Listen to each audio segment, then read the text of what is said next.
Call the Committee on Transportation Infrastructure to order. As I did yesterday during yesterday's markup, I am reading an announcement from the Office of the Attending Physician.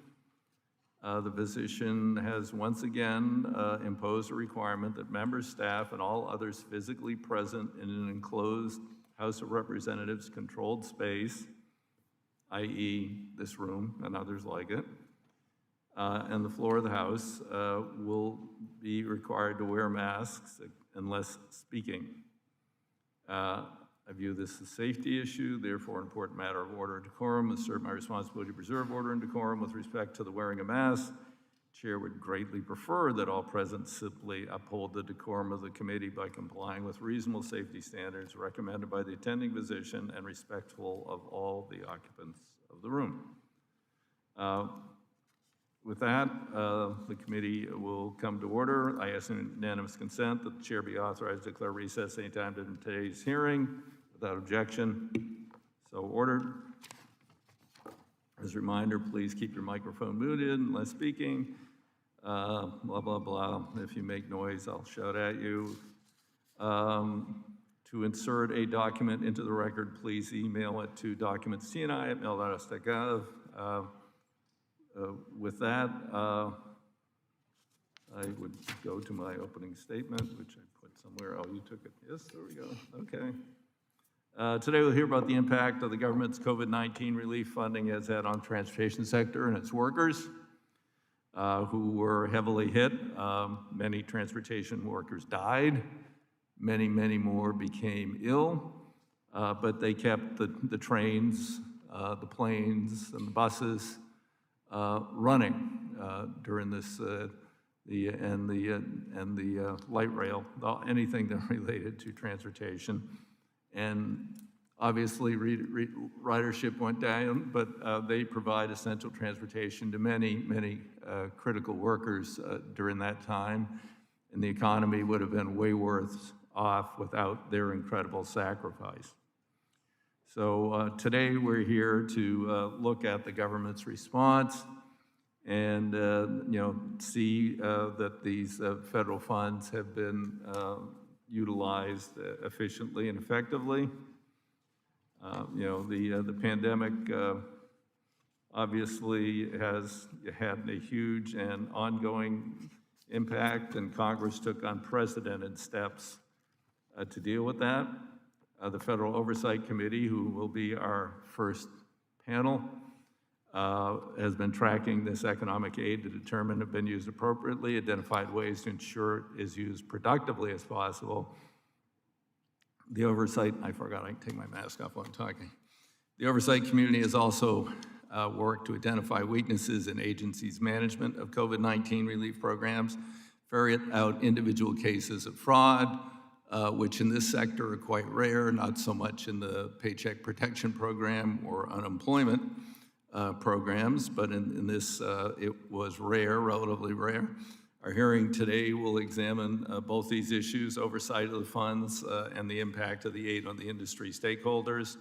There are always going to be individual bad actors attempting to defraud or financially abuse a program, take advantage of a crisis. And some programs may have had poor management or ineffective leadership, and that's what we want to hear from about the Oversight Committee, identify the loopholes or how people might have been enabled to commit fraud, and recommendations to improve the management of those programs. In some cases, the federal agencies, many that are outside our committee's jurisdiction, have not moved quickly enough to close these oversight gaps and to learn the lessons from past national emergencies. GAO, for instance, has issued 87 COVID-19 related recommendations since the pandemic began, and only 16 have been fully implemented. Despite these issues, the economic relief was necessary. Governors, mayors, local officials, labor organizations, business associations have all applauded the support Congress provided through legislation, helped to slow the spread of the virus, thwarted the loss of American jobs, bolstered the economic security of the U.S. and small business. Unfortunately, we may never know how successful these efforts were because government agencies failed to track the number of jobs that were saved. I look forward to hearing from our government witnesses about how to increase transparency on this front, hopefully retrospectively, but certainly in the future. This won't be our last national crisis. Who knows what the next one will be. I also look forward to hearing ideas to enhance accountability, improve federal crisis planning, emergency management programs, strengthen transparency of government expenditures. While I believe the COVID-19 relief funding was absolutely critical in addressing dire economic situation, public health catastrophe, I also commend the oversight community for identifying problems, highlighting cases of ineffective management, spotting cases of waste, fraud, and abuse, for management programs to help Americans impacted by COVID. There's several questions I hope that will be addressed by the panel. What recommendations do you have to help the government's coordinated response to national public health and other emergencies, particularly for the Federal Emergency Management Agency? I would note that we're not touching on aviation today, but the Department of Transportation was ordered under the Obama administration to develop an emergency response plan to deal with pandemics. We're still waiting. And secondly, how can we improve reporting and transparency related to the use of federal disaster assistance funds? How can we learn from the federal oversight community's identification problems and the federal response to the COVID-19 pandemic to improve the response during the next national crisis? And from the standpoint of transportation stakeholders, our second panel, for what worked well in terms of government response, helping them confront the crisis, how we can help support transportation workers and the critical transportation infrastructure we all depend upon in order to mitigate the impact of future national public health emergencies. Thanks to all of you for being here today, and I yield to the ranking member for his opening statement. Thank you, Mr. Chairman. Since the beginning of the pandemic, the government, we spent $5.9 trillion in combating COVID-19. $1.9 trillion has been authorized by Congress just this year. And some of this money was legitimately needed to help us respond and recover from a once-in-a-lifetime pandemic. With it, we were able to do things like Operation Warp Speed, distribute personal protective equipment, or PPE, set up medical clinics, and provide transportation for essential workers. And I'm glad today's hearing is going to focus on oversight and look at how these funds have been used or potentially misused. Unfortunately, a lot of recent funding has been masqueraded as pandemic-related relief. For example, more than $1 billion for Amtrak, school funds for critical race theory, and loads of extraneous green projects. And now the majority wants to add another $3.5 trillion to the tab through its human infrastructure bill, which will be jammed through using the partisan budget reconciliation process. This would be the highest level of funding for any legislative measure in the history of our country, costing the American taxpayers about $50,000 per U.S. household. We can't just casually throw around trillion-dollar figures like we're playing with monopoly money. We have to consider where these astronomical amounts of money are coming from. Unfortunately, it's going to come from the pockets of the taxpayers and the pockets of future taxpayers who haven't even been born yet. The effects of this cumulative, unchecked spending are real, and we're seeing it every day. The price of consumer goods have gone up nearly across the board. Gasoline's up 56%, airfares are up 24%, used cars are up 30% from last year, and even the cost of chicken wings has increased more than 58%. And let's not forget that we still don't know how this virus started despite its high cost. More than 600,000 U.S. lives have been lost, and we're still paying the economic toll of recovery. I look forward to hearing from today's panel on how the spending is impacting our economy and how it's impacting jobs, and whether or not Congress was as targeted as we ought to have been when spending such large sums of money. With that, Mr. Chairman, I'm looking forward to hearing from our witnesses, and I do appreciate the hearing, and I yield back the balance of my time. I thank the gentleman for his brevity. I will now turn to our witnesses. We'll be hearing testimony from witnesses, two panels. with each panel followed by questions from members. I'd now like to welcome witnesses on our first panel, the Honorable Michael E. Horowitz, Chair, Pandemic Response Accountability Committee, Ms. Heather Cross, Director, Physical Infrastructure Issues, Government Accountability Office, Mr. Chris Curry, Director of Homeland Security, Justice Issues, Government Accountability Office, the Honorable Eric J. Soskin, Inspector General, Department of Transportation, Mr. James Izzard, Assistant Inspector General for Investigations, Department of Homeland Security. Thanks for joining us today. Look forward to your questions. Without objection, the full statements be included in the record. Since your written statement has been made a part of the record, the committee requests that you extract the most relevant points and restrict yourself to 5 minutes. With that, Chairman Horowitz, you're recognized for 5 minutes. Great. Thank you, Mr. Chairman and Ranking Member Graves, members of the committee. Thank you for inviting me to testify at today's important hearing.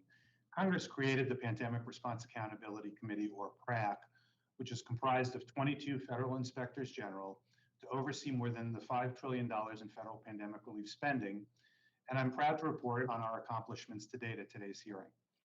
PRAC's mission is to work with IGs to help ensure that taxpayer money is used effectively and efficiently, and to address the pandemic-related public health and economic needs that Congress funded, as well as to root out waste, fraud, abuse, and misconduct.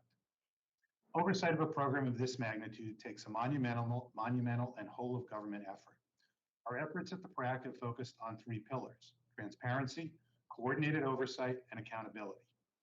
In order to foster transparency and enable the public to know how its money is being spent, the PRAC established a website, pandemicoversight.gov, and I hope people will go and look at the website.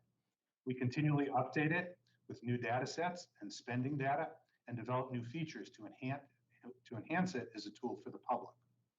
For example, just this month, we updated our data visualizations on the Paycheck Protection Program, and for the first time, we're able to incorporate loan forgiveness data. The website also contains accountability information, including audit and inspection reports from federal IGs, as well as from the Government Accountability Office. We also track recommendations that IGs have made to agencies to help improve the operations of government programs related to the pandemic. I'm particularly pleased to report that as the result of the PRAC's outreach efforts to our state and local oversight partners, pandemicoversight.gov now includes reports from state, county, and city auditors overseeing pandemic response funds. The website contains over 125 reports so far by these oversight entities, and there'll be more to come, involving unemployment insurance, use of coronavirus relief funds, pandemic preparedness, contract tracing, and more. With regard to our accountability efforts, the PRAC and federal IGs have been performing rigorous independent oversight for 16 months now. To date, these efforts have resulted in the issuance of about 250 oversight reports related to pandemic spending and the government's response to the pandemic. In addition, the PRAC issued an Agile Products Toolkit to assist with oversight efforts and has held a series of public forums and programs to inform the public about our oversight efforts. And just this month, the PRAC announced the creation of a new working group focused on preventing and addressing identity fraud in pandemic response programs. The PRAC Identity Fraud Reduction and Redress Working Group seeks to help reduce identity fraud in government programs and, very importantly, assist victims in recovering what can be devastating impacts from identity fraud. Additionally, the PRAC and the IG community is committed to bringing to justice those who unfortunately seek to defraud and steal from pandemic programs. Earlier this year, the PRAC established a pandemic fraud working group comprised of law enforcement agents from across the IG community, and the work of IG agents has resulted in hundreds of arrests and prosecutions to date, and we have many more ongoing, open, and significant investigations. We're using all of the tools that Congress has given us, civil and criminal authorities, and suspension and debarment, among others, to prevent and detect wrongdoing. One of the most important tools that has enabled us to effectively identify and prevent misconduct is data analytics. That's why the PRAC is excited about the development of our Pandemic Analytics Center of Excellence, or PACE. and I look forward to talking about this at today's hearing. The PACE will allow the IG community to conduct data analysis and visualization of all pandemic response funds, provide fraud fighting tools to the IG community, enable the broad sharing of data and leading practices among IGs, and assist investigations and audits with expanded data for open source investigative intelligence. In the coming months, I look forward to providing even more information about the PACE as we continue to build what promises to be one of the more important tools in helping IGs root out fraud, waste, abuse, and protect taxpayer money. Thank you again for your continued strong support of the IG community. The extraordinary team at the PRAC and the entire IG community is committed to advancing transparency and accountability through our independent oversight efforts. That concludes my remarks, and I'd be pleased to answer any questions the committee may have. Thank you. Would now move to Ms. Heather Kraus, Director, Physical Infrastructure Issues, Government Accountability Office. Chairman DeFazio, Ranking Member Graves, and members of the committee, thank you for the opportunity to discuss our work on the federal government's response to and recovery from the COVID-19 pandemic. While COVID-19 cases remain significantly lower than the peak in January 2021, the recent increases in cases illustrate the risk of known and emerging variants and the associated public health and economic challenges. The CARES Act and other COVID relief laws included billions in funding to provide disaster assistance to state, local, tribal, and territorial governments and financial relief to the transportation industry. FEMA, DOT, and the Department of the Treasury undertook additional responsibilities and in some cases set up new programs to distribute these funds. Our testimony today is based on our work examining these efforts and focuses on 1, the status of select relief programs administered by FEMA, DOT, and Treasury, and 2, lessons learned and actions to improve the federal response. First, FEMA, DOT, and Treasury continue to play critical roles in the ongoing federal response to COVID-19. For example, FEMA continues to assist individuals as well as state, local, tribal, and territorial governments in response to the pandemic, and it's obligated over $79 billion from its disaster relief fund. This fund, which is generally used to provide assistance following a natural disaster, had never been used to provide assistance for a nationwide public health emergency on the scale required by the COVID-19 pandemic. FEMA's efforts have included providing assistance to individuals for lost wages, crisis counseling, and funerals, and reimbursing states, territories, and tribes for pandemic-related costs, such as for testing supplies, personal protective equipment, National Guard activities, and vaccine distribution. DOT and Treasury continue to make available the approximately $200 billion in financial assistance to the transportation sector, including to air carriers, airports, motor coach and school bus operators, Amtrak, and transit agencies. According to transportation industry representatives we have spoken with, this assistance has been critical during a period of sharp declines in travel demand and uncertainty about the pace and nature of the recovery, and enabled recipients to avoid layoffs, maintain service, and ramp up operations as demand for their service improves. As the federal government's response and recovery efforts continue, we identified key lessons and additional actions FEMA and DOT can take to help improve these efforts and prepare for future public health emergencies. For example, we found that clearly established and defined roles and responsibilities among federal agencies is important for an effective federal response. The COVID-19 pandemic highlighted once again the need for a national aviation preparedness plan to coordinate aviation and public health sector efforts and ensure safeguards are in place to limit the spread of communicable disease threats from abroad while minimizing any unnecessary disruptions with travel and trade. We recommended that DOT work with the federal partners to develop such a plan. However, DOT maintains that Departments of Health and Human Services and Homeland Security should lead that effort. Without such a plan, the U.S. may not be as prepared to minimize and quickly respond to future communicable disease events. In addition, federal agencies' efforts to effectively collect and analyze data are key to making critical decisions on program operations. For example, FEMA faced challenges collecting and analyzing data on requests for supplies, such as personal protective equipment made through the federal government. We recommended that DOT develop an interim solution to help states track the status of their supply requests and plan for supply needs, which it has not yet taken steps to address. Until FEMA develops a solution, states, tribes, and territories may continue to face challenges that hamper the effectiveness of their COVID-19 response. In closing, the size and scope of the federal government's response efforts, from distributing funding to implementing new programs, demand strong accountability and oversight.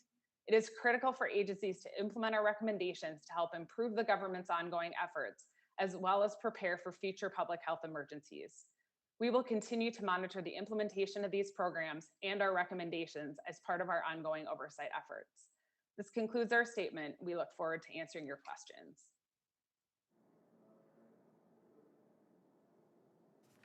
Thank you for your testimony. We now move on to the Honorable Eric J. Suskin, Inspector General, DOT.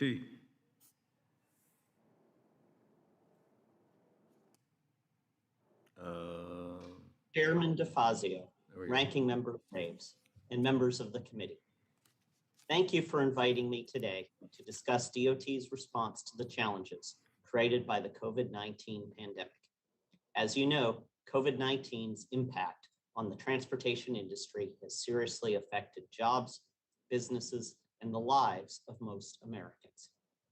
DOT is committed to the safety and efficiency of our transportation system, and DOT agencies have moved quickly to release the more than $106 billion that Congress provided to DOT to help workers, families, and businesses deal with the pandemic. However, the large volume of funds makes it critical for DOT to enforce internal controls to prevent fraud, waste, and abuse. Today, I will focus on the 5 risk areas my office has identified to help DOT effectively steward its COVID relief funds. Those are airport grants management, surface transportation oversight, contract and grant execution, financial management systems, and prevention of fraud, waste, and abuse. As to the first risk area, FAA must make effective use of the $20 billion in COVID relief funds it received for American airports. We've recommended stronger controls over grantee reimbursements and a risk-based approach for detecting fraud, waste, and abuse. To its credit, FAA has begun assigning appropriate risk levels to grantees and adjusting its oversight accordingly. FAA will also benefit from enforcing existing policies to verify grant spending and check cost increases. A focus on controlling costs is critical, given the 100% federal share the CARES Act provides for approved projects. Second, DOT's surface agencies must adapt their oversight to mitigate risks. These agencies received most of DOT's COVID relief funds, about $83 billion, and the volume also presents operational challenges. FTA and FRA, for example, received much more for some programs they oversee than in a typical year. While FTA quickly allocated these funds, transit agencies may take years to actually expend the grants, time during which the specific recipients and purposes can change. FTA must therefore ensure that it correctly awards funds and tracks them over time. FRA faces similar challenges with monitoring the $3.7 billion in supplemental funding Congress provided for Amtrak through FRA. At the same time, agencies must contend with the pandemic's operational impact and increased program risks. For example, FTA postponed its in-person oversight reviews in 2020, but has since resumed them and now plans additional oversight reviews for COVID funding recipients this year. The third risk area for DOT is better managing contracts and grants. This is key given the massive influx of COVID funds, in addition to its already substantial annual funding for contracts and grants. It will be critical for DOT to address weaknesses our prior work has found. Specifically, DOT must, 1, foster competition and obtain reasonable pricing for services and programs. 2, ensure that contractors and grantees expend funds to achieve desired outcomes. And 3, have sufficient numbers of adequately trained and supervised personnel to ensure compliance with federal requirements. Fourth, DOT must maintain the integrity of its multiple financial management systems, particularly given the recent increase in cyber attacks on federal and private sector information systems. DOT must likewise maintain its vigilance on efforts to prevent improper payments, as the drastic increase in disbursements and transactions could make compliance with federal requirements more difficult. Finally, we are increasing our outreach to transportation agencies as COVID relief funds are susceptible to fraud, waste, and abuse. Early detection and intervention will be critical, and it will be important for DOT agencies to use high-quality tracking and monitoring procedures. We are working to inform DOT staff and grantees about red flag indicators of fraud and how to report that fraud, as well as tracking and monitoring information. We are committed to using our audits and investigations to help maximize the department's COVID funding and to help it meet its mission. And we will keep the committee apprised of our work. This concludes my prepared statement. I'll be happy to answer any questions that you, Mr. Chairman, or other members of the committee may have. Thank you. Okay, I thank the gentleman. And last would be Mr. James Izzard, and Assistant Inspector General for Investigations, Department of Homeland Security. Chairman DeFazio, Ranking Member Graves, and members of the committee, thank you for inviting me here today to discuss OIG's oversight of FEMA's response to the COVID-19 pandemic. The CARES Act provided DHS OIG $3 million in supplemental funding to conduct oversight of nearly $50 billion for COVID-19 relief. DHS OIG is strategically initiating work to have the highest impact to help improve DHS programs and operations. Since January 2020, DHS OIG has received more than 6,000 complaints and initiated 120 investigations related to COVID-19. We continue to investigate COVID-19 fraud perpetrated by companies and individuals seeking to exploit DHS-affiliated government programs, including relief programs that FEMA administers.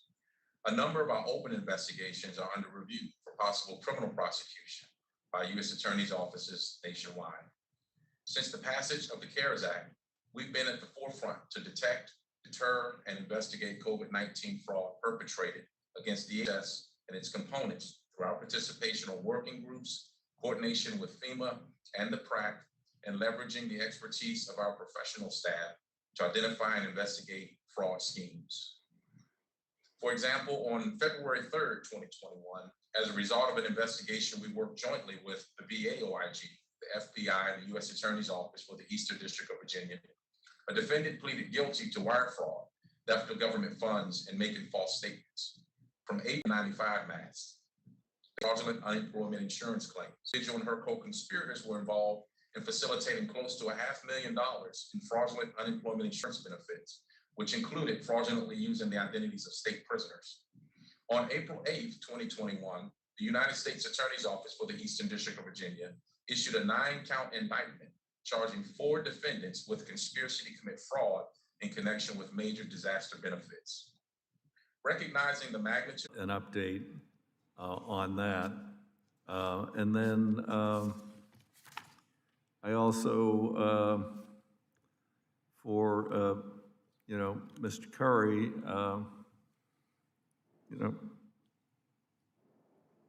no, we've covered that. I had another question here. Well, if you could all just sort of generally, give a 30-second in the areas which you oversee, 30-second summary of what we can do to make this better in the future, and answer whether or not it requires specific changes in authorization or authority by Congress, or if this has all been internal to the bureaucracies and the federal administrative rules. I know that's a lot to say, but give it a try. So we'd start with the first panelist. That would be Michael Horowitz. Great. Mr. Chairman, just a couple of things. I do think that work can continue to be done, as you referenced earlier, to advance transparency, to ensure that all information, all data is getting out there about how money has been spent and where it's been spent and to whom the money has gone to. We also think additional controls need to be put in place.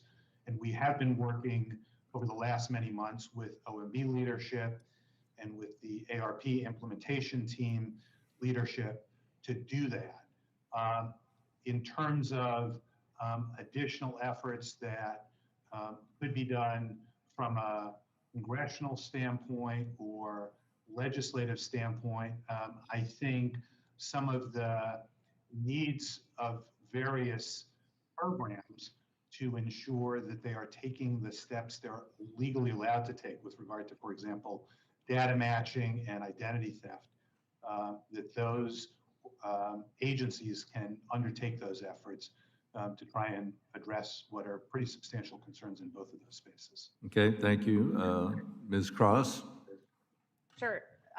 Yeah, I would say there's a mix of things that both can be done when you're setting up programs in the future, as well as things that can still be handled on an ongoing basis as we continue to respond.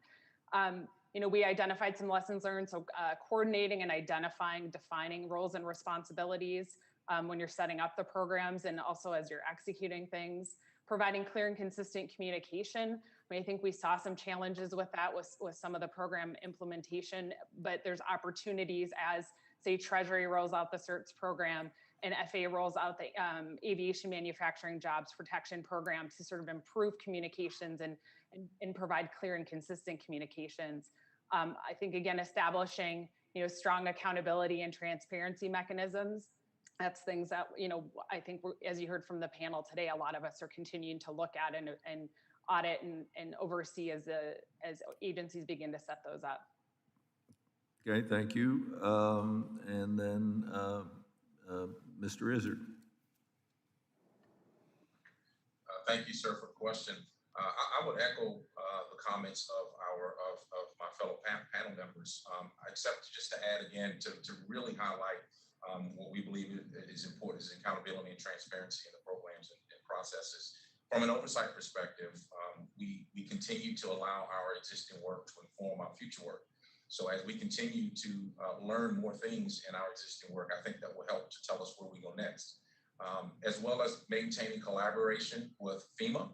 We do currently have collaborative efforts with FEMA within the lanes of our mission space to ensure that they're able to detect fraud and understand what types of things that we need to look for in their programs. So that's, I think, how we would answer that from the DHS OIG perspective.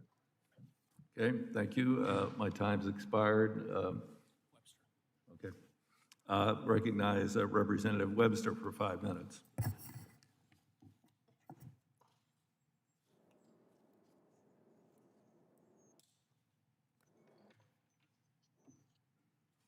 Thank you, Chair.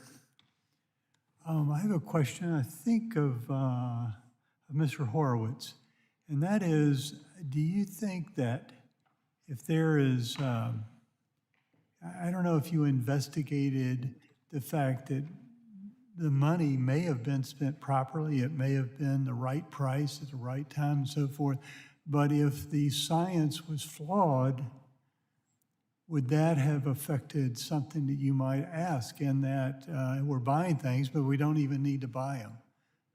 Was there anything in your reports or any things that you did that would distinguish between right and wrong in that area? Congressman, we wouldn't generally look at trying to assess that kind of a question. Our HHS OIG, Health and Human Services Inspector General, has done a fair amount of work on the healthcare related issues. And I can certainly follow up with her in that office to see if there's anything in particular that would address your question, but I'm not aware of it as I sit here today. Yes, well, for 60 years, there's been an acceptance of some flawed information has been proven flawed in the last month or so, dealing with the size of particles, and are they airborne in aerosol or are they droplets fall to the ground. So there were literally millions of these bought by who knows who, everybody. And there was a bunch of dots that are on the ground. Some of them are still out there to keep 5-6 feet distance between other people. All of that, basically, if this disease was carried from air particles, would be flawed in that we would have spent millions, maybe billions of dollars on things that really didn't do any good. And it's been proven in this report that came out a couple of weeks ago from Leslie Marr, who's an aerosol scientist at Virginia Tech, but also is one of the few people in the world who also study infectious diseases. So in the end, we ended up buying things that may have been the right price, we just didn't need them. And I just wondered if there's, I mean, that may be just as fraudulent as charging too much for some sanitizer.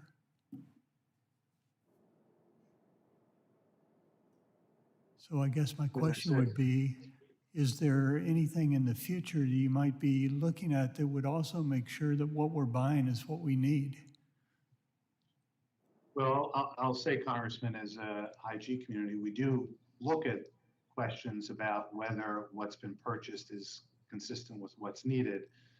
Obviously, over time, as information's learned and issues come up, that could evolve.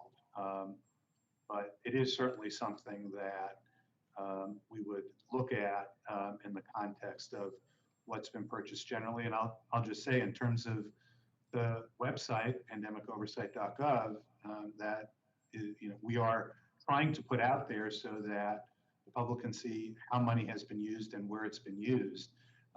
Much of what we do as inspectors general is to get information out to the public so that they can assess how that spending has occurred.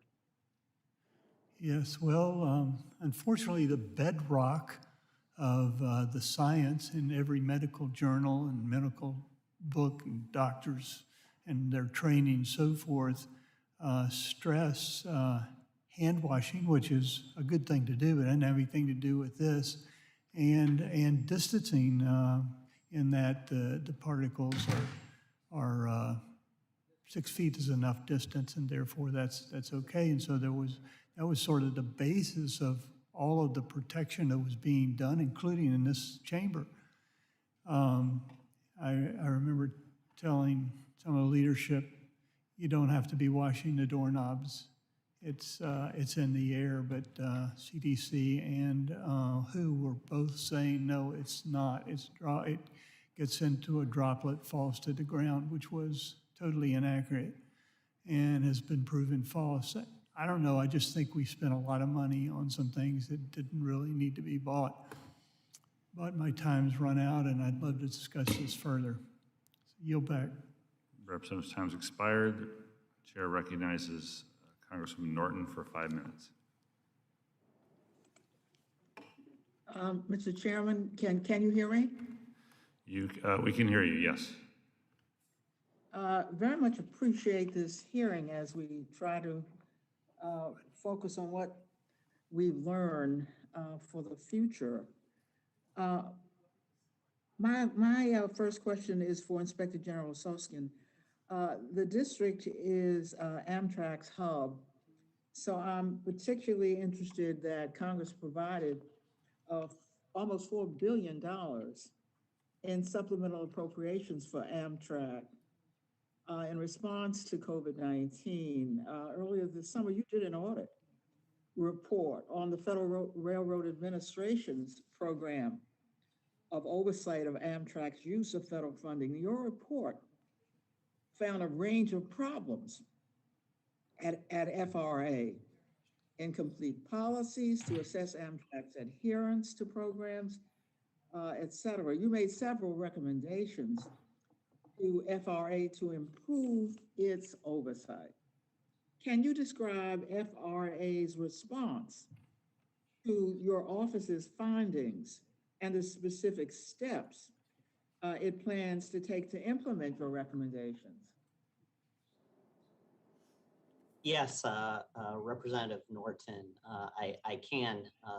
That audit report on FRA's oversight of Amtrak grant spending recognized in it its likely application and the application of those recommendations to the future spending through CARES Act and other coronavirus relief funds that actually exceed the amount of grant funding that FRA typically administers for Amtrak. And we made several recommendations, which FRA has accepted and is in the process of implementing, I believe, with target dates for closure later in 2021.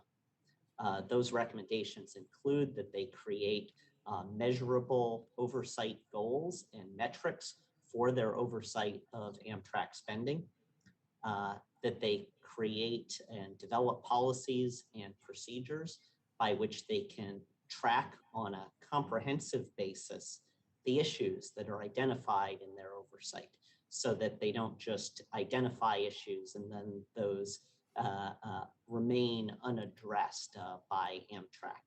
And relatedly, that they develop a more robust set of procedures to identify issues they identify that may need to be escalated to a higher level to work with Amtrak to assure compliance with what has been identified in our FRA's oversight.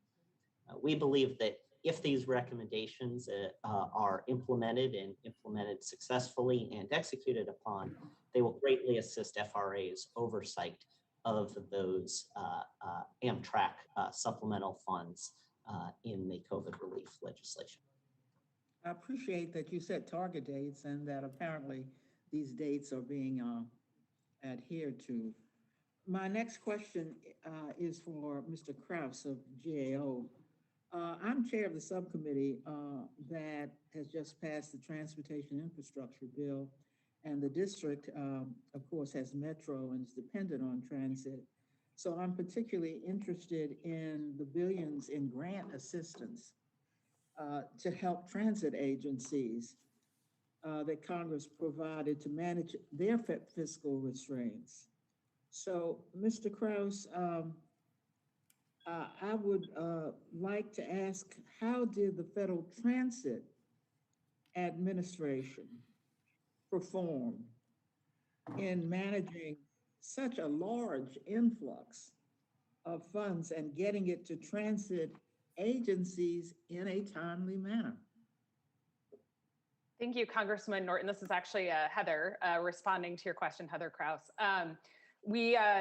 So FTA, we found that they had some initial implementation challenges as they, because of the use of funds was expanded beyond what they typically did. But when we've talked to transit agencies, they found that they identified very few challenges that they've experienced in getting the funds.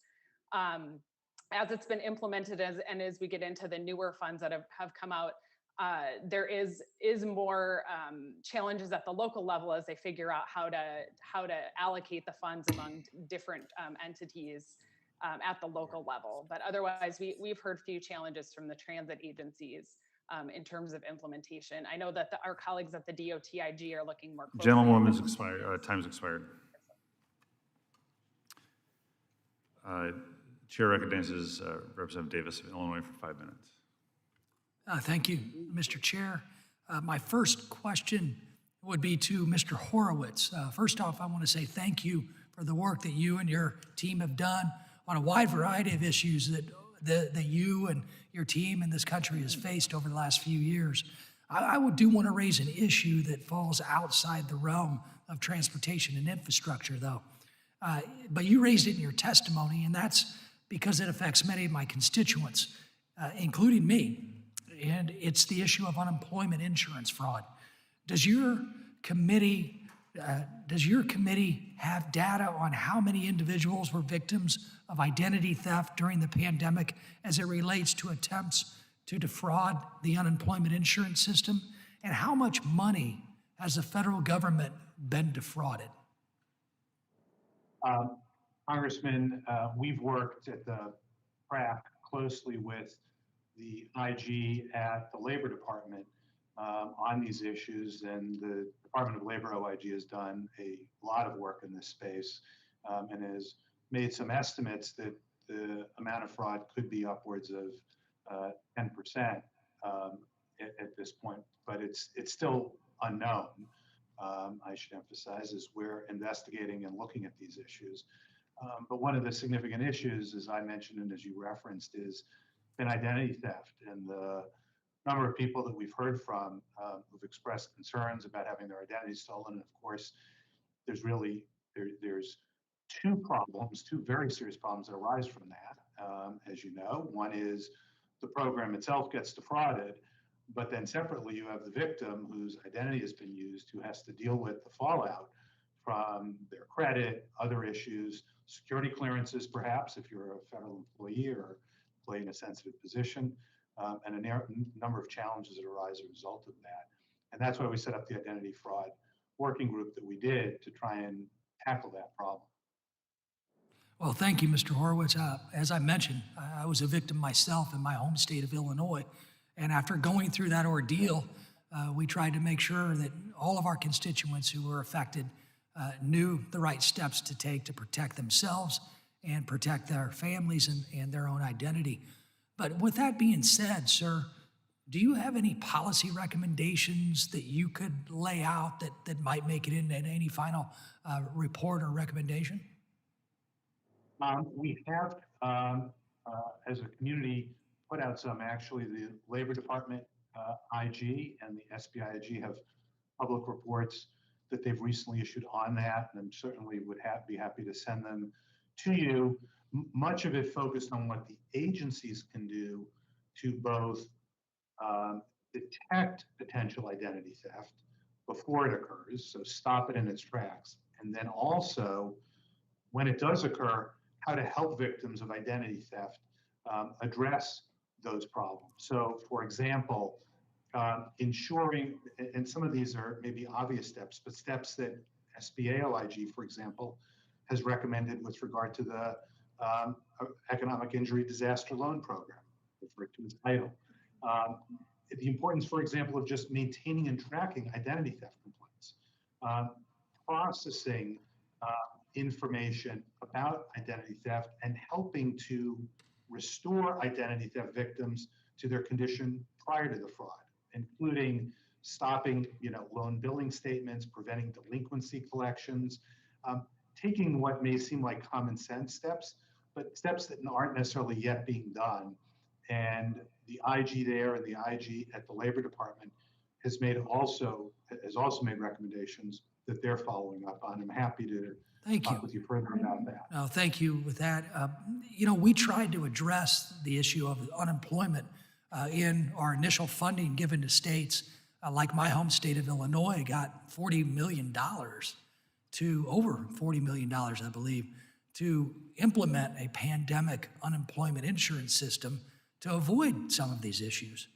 Is there any work being done at the DOJ to investigate where those administrative fees might have gone and what states could have done better to actually address identity theft on the front end and unemployment fraud on the front end, since they got that administrative money before the pandemic unemployment insurance system was in place? That's an excellent question, important question, Congressman. I'd have to follow up with the department on what they may be doing investigatively in that regard. But I do know from working with and speaking with the Labor Department IG and with our meetings that we've had ongoing with OMB leadership, that this is an important area that the Labor Department IG has been following up on and taking steps to look to address within the UI program, and that we've been raising consistently at the PRAC level and are going to continue to try and move forward on to get steps taken to try and address this very serious problem. Representative, time's expired. I now recognize myself for 5 minutes. And my first question is for Ms. Kraus, the GAO. Since 2015, I've called for a national aviation preparedness plan and following, in fact, your agency's recommendation from 2015. We've learned some lessons over the last year, and you've mentioned it in your testimony and report. Ms. Kraus, could you elaborate on the GAO's recommendation for such a plan and any new issues that ought to be addressed since your recommendation was released? Thank you, Mr. Larson. You know, we continue to advocate that this is something important that DOT needs to follow through on. I mean, I think, you know, given how the pandemic rolled out at the beginning, I think it would have benefited by having a national aviation preparedness plan to more clearly outline roles and responsibilities, as well as, you know, airlines and airports have individual plans that can feed into a national plan so that we're better prepared. Note as well for maybe Mr. Curry, the joint testimony states the Department of Transportation maintains that the HHS and Homeland Security should lead the effort to develop a preparedness plan. Are those agencies in a position to work with DOT in developing a plan? Yes, sir. It's a good question. Those agencies are definitely more broadly responsible for national biodefense strategies. And so they should include those types of agencies and work with them. But I totally agree that in the space of the aviation environment, the Department of Transportation would be the one expected to take the lead on something like that, working with their industry. The DHS and HHS just have too much to do across the board to focus in on every single industry. Yeah, thanks. I think what we saw, though, upon the announcement that basically U.S. citizens had to get back to the U.S. and were given very few days to do that, I think that was in February or March. Clearly, DHS has a role as Americans flooded immigration turnstiles throughout the country. So with this apparent conflict of agencies saying it's not our job, it's their job, it's not our job, it's their job, is there a different agency? Does the NSC, National Security Council, need to get heads together to make this happen? How do we get past the gridlock of finger pointing at the bureaucracies? Have you thought through that, either Mr. Curry or Ms. Kraus? This is Chris Curry. I can take that. Absolutely. So what we have been recommending for years and what's being done right now is there has been a national biodefense strategy even well before the pandemic that is supposed to work across the entire federal government. And the aviation pandemic plan would just be a piece of that, a sub piece of that within the industry. So it is pretty well spelled out who's responsible at the highest level. HHS and DHS have that broad authority to develop the strategy and work with the White House and NSC, as you said. But as I mentioned, I totally agree with Ms. Kraus that the Department of Transportation would have the lead in working specifically with their industry. That's great. Thank you both very much. And just a reminder to members, I have a bill to direct the DOT to develop a national aviation preparedness plan, and we welcome co-sponsors on that bill. Continuing on with Ms. Kraus, I think it's page 17 of your testimony, and if you could just quickly address the Aviation and Manufacturing Jobs Protection Program, which we approved in the American Rescue Plan. It's been set up. First round of applications are in. DOT has reopened the application process through August 4th, I think, if I got the dates right. Have you started to look at the DOT's rollout of the application process, or will you wait a certain amount of time before you take a look at the GAO look at the rollout of the plan? Yeah, we've already begun work on that and meeting with DOT and understanding how they are implementing the program, as well as talking to some of the industry associations to get a sense as to how the implementation has been going. I mean, initial conversations is they feel like the communication has been good from DOT with that program, but obviously we'll be following closely and expect to report out on the status of that implementation later this fall in October. And one of your points in your report is that a lot of these programs were rolled out through existing mechanisms throughout the agencies.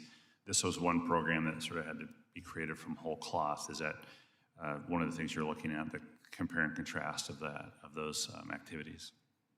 Yeah, certainly. I think what we've found is we've looked at all the different transportation programs, whether it's at Treasury or DOT, is if they are going through existing programs, that does help facilitate implementation. But when you're setting up new programs or with entities that you don't typically either work with or have that kind of relationship with the agency like DOT or get this type of funding, typically it is taking some time to get the programs stood up, the guidelines out there, and then obviously some mechanisms on the back end to track the funds. That's great. Thanks. My time's expired. Appreciate the answers from the both of you very much. And now recognize Representative Massey of Kentucky for 5 minutes. Representative Massey. Thank you, Chairman Larson. I'd like to ask Mr. Massey, could you try to your volume, and we'll try on our end to increase your volume as well. Thank you. All right, can you hear me? A little better. Thank you. Yeah. All right. I'd like to ask unanimous consent to submit to the record 2 articles from NPR. The first one is from August 5th, titled "Foreign Workers Living Overseas Mistakenly Receive $1,200 U.S. Stimulus Checks." And the second article is "IRS Says Its Own Error Sent $1,200 Stimulus Checks to Non-Americans Overseas." Without objection. Mr. Horowitz, I want to focus on these stimulus checks that were sent overseas to folks that weren't American citizens. These articles were from last year, but disturbingly, not only were the $1,200 checks sent, I'm aware of a situation where somebody who hasn't even worked in the United States since the 1970s received not just the $1,200 check, but the $600 check and the $1,400 check. This individual does not file a U.S. tax return, and so there was no way to know whether the individual even met the constraints or requirements on income in order to receive these checks. Can you tell me what the IG's office has done to investigate these? Yes, Congressman. So last year, for example, the tax IG that oversees the IRS issued a report outlining a series of problems with payments by the agency of stimulus checks. And the GAO actually reported on that as well last year and outlined some of the matching that failed to occur at the IRS and with sending out the stimulus checks. I'd have to follow up with the tax IG about what ongoing work they may have done with regard to the subsequent checks that have been sent out. I'm not familiar, frankly, as I sit here today with the ongoing work, and I believe GAO may have some follow-up work as well in that space. Okay, if you could send those to my office, I'd appreciate it as it comes out in real time. I'm afraid since all 3 checks went to the particular person that I'm aware of, and that this person does not file a U.S. tax return. This person actually worked in the United States in the late 60s and early 70s, and for that reason is somehow in the database. This person does not file a U.S. tax return. This person does not have a green card. This person is not a U.S. citizen or a dual citizen of the United States. And I would hope that we have the measures in place to keep this money from going to these individuals, or maybe Congress needs to acknowledge that they wrote a law that sends money overseas to people who aren't citizens. One of 2 things is true. We are either sending money to people who don't qualify on the income level, and people who don't file tax returns, people who don't work in the United States, people who don't live in the United States. That's the other thing. These checks are going to foreign addresses. I would hope that would be a trigger to do a check to see if this person is a citizen, if we're sending it to a foreign address. Maybe we should check to see if they filed a tax return. I know people didn't get, U.S. citizens who didn't get checks. Some still haven't gotten their checks, who are U.S. citizens, and it had something to do with their tax return.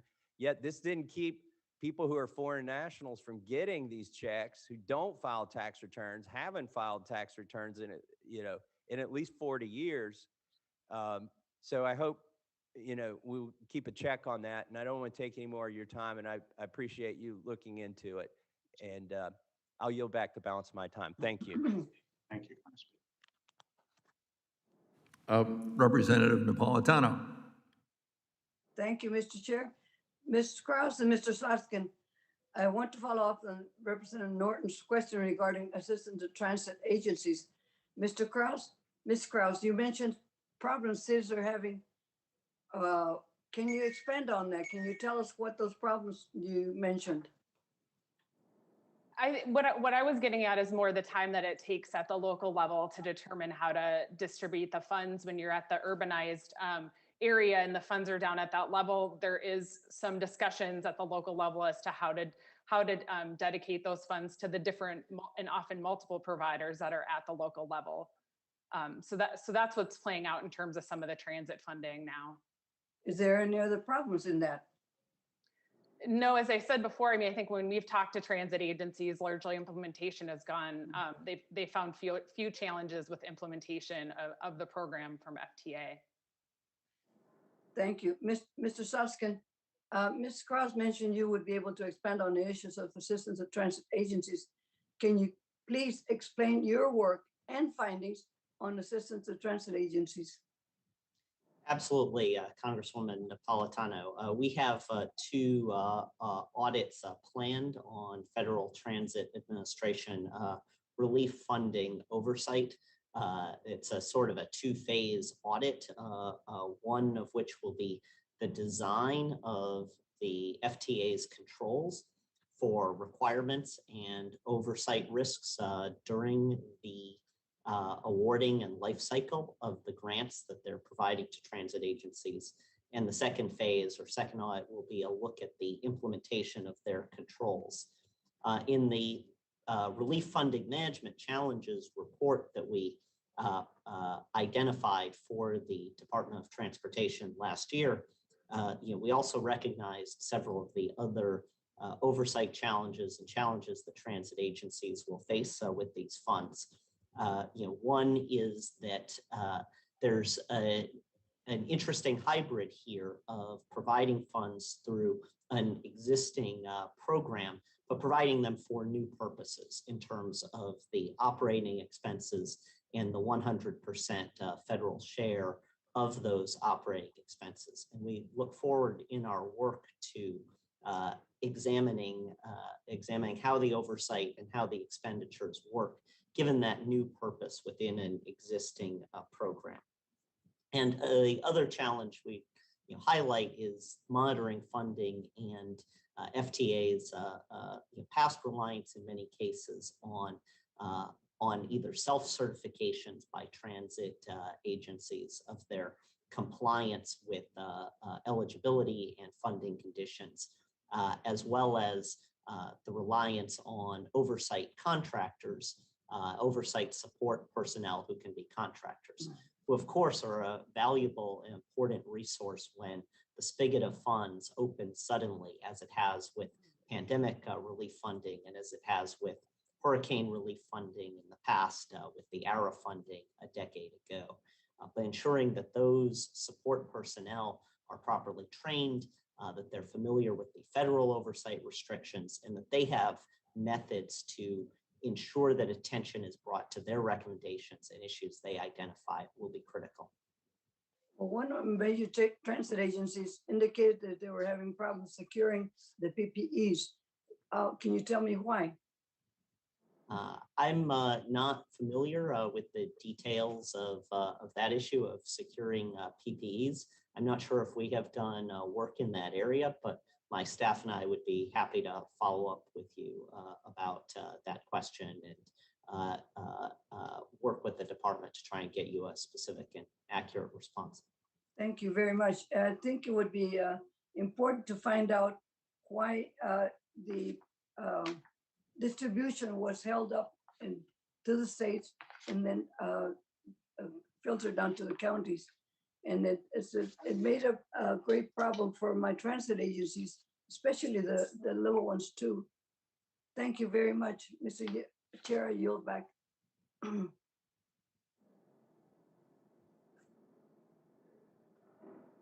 Representative LaMalfa. Thank you, Mr. Chairman. I want to I did want to touch on the issue on commercial aircraft and the mask wearing issue with COVID. I want to address this to Mr. Soskin. Last month, we had 27 of us sent a letter to TSA and CDC about their decision to renew the mandate through September 13 at least.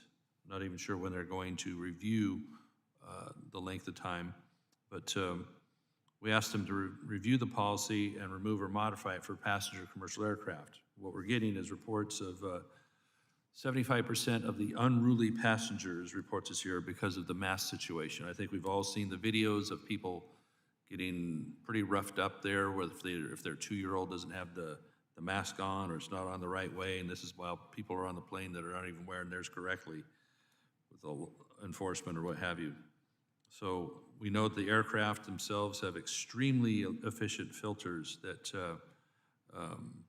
do a good job through the HEPA filters of circulating the air through the aircraft and cleaning it. So the situation is such that people are getting extremely frustrated, and that we're asking TSA and CDC to look at this sooner rather than after the complete summer season is over with. So what was the consideration for the social effects for people that are on passenger planes and the interaction this would cause with passengers and flight personnel on the aircraft? Has that been considered by DOT at all? Are you aware of, Mr. Soskin? Representative Lamalfa, first let me express that we take extremely seriously the issue of unruly passengers on aircraft and the potential impact on aviation safety. Our criminal jurisdiction here overlaps with the FBI's, and it's important to note that FAA has instituted a zero tolerance policy and can pursue civil penalties, including increasingly more significant fines for unruly passengers as they work to keep the onboard environment safe. We haven't done any work at this time in looking at the mask policy specifically. As you know, it's an evolving public health environment. We saw the new CDC guidance and OMB guidance, as well as that from I understand the congressional doctors over the last few days regarding masking in non-aviation environments.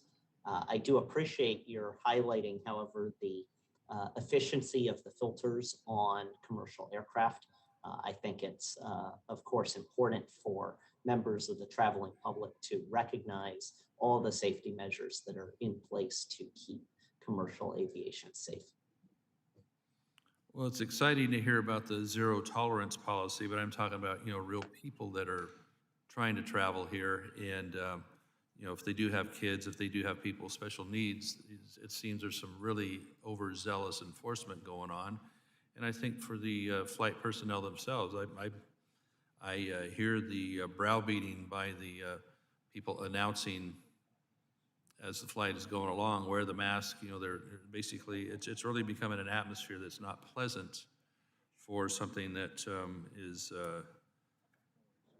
been on the wane here lately for, the mask mandates. Now we're going back and forth on mask mandates in this very body here, that a lot of politics being played around it, as you might be hearing, that on one side of the building in the House, it's a strong mandate, and on the Senate side, it doesn't seem to be as big of a problem. So somewhere in the rotunda, there's a transition, how big the threat is. But I think we need to take a really good look at how this is affecting the morale of passengers as flights are picking up once again, people with special needs, people with small children, and just the general attitude. It's not helping the airlines, it's not helping those personnel to have to be these hardcore enforcers on that. So is that something that you see there being an issue, Mr. Soskin? Again, we have not engaged in any work to look specifically at the mask mandate or its effects. It is an area of overlapping responsibility among DOT and TSA, as well as the FBI for enforcement and I think my staff and I would be happy to discuss that question. Yeah, I'd be interested in further that with you. FBI piece there, so that's something. Okay, well, thank you for your time, Mr. Chairman, I'll yield back. Mr. Cohen, you are now recognized for 5 minutes.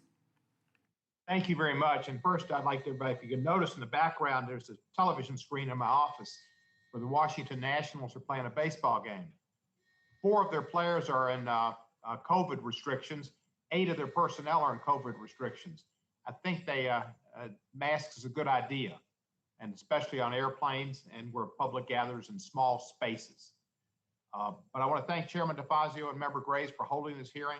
Most of the transportation industry was devastated with significant declines because of COVID-19, people afraid to fly and concerned about flying next to people. And even with masks, it's still somewhat concerning. We resuscitated the industry with lots of aid, but some of it was far from perfect in how it was delivered.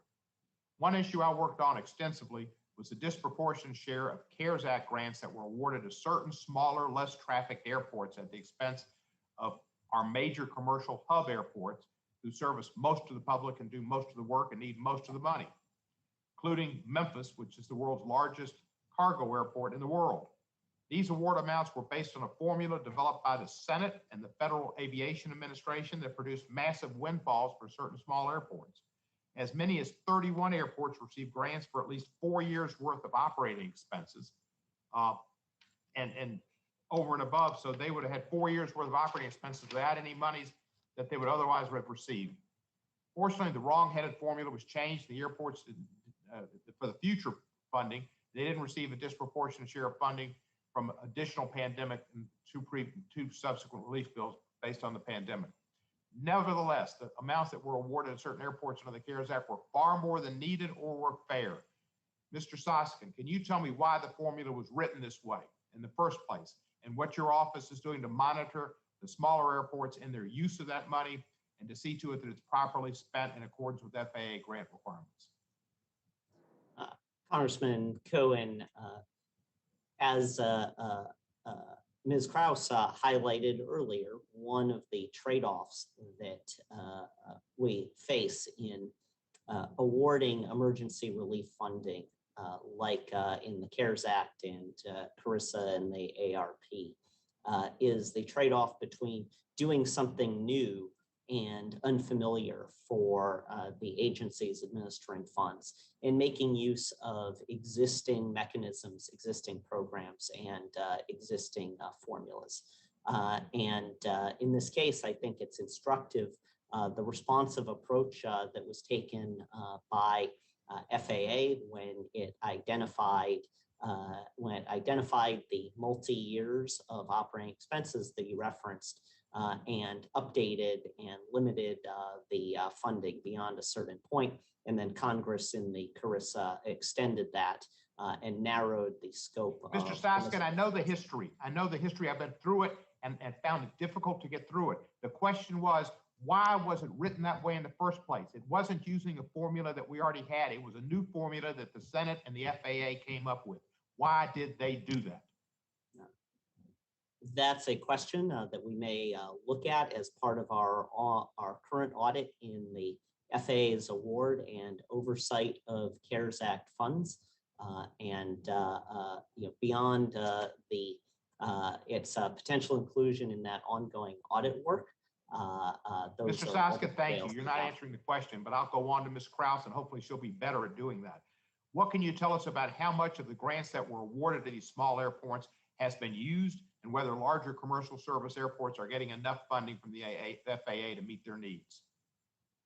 Yeah, we have some data, and we can give you more specifics, but at the highest level, the larger airports, when you're looking across the different funding streams, have expended more funds than the smaller ones. So when you're looking at like the large hub airports, you're seeing about 75% of their funds that they've received across the 3 buckets of money having been expended, where you're seeing lesser funds closer. It all depends. We can give you more details, but when you get to the smaller airports, it's a smaller percentage, but in some cases, around 50% or so. So I'm happy to give you more details on sort of the spend rates across the airport. If you can, and if they're spending that money on superfluous things, they had plenty of funds.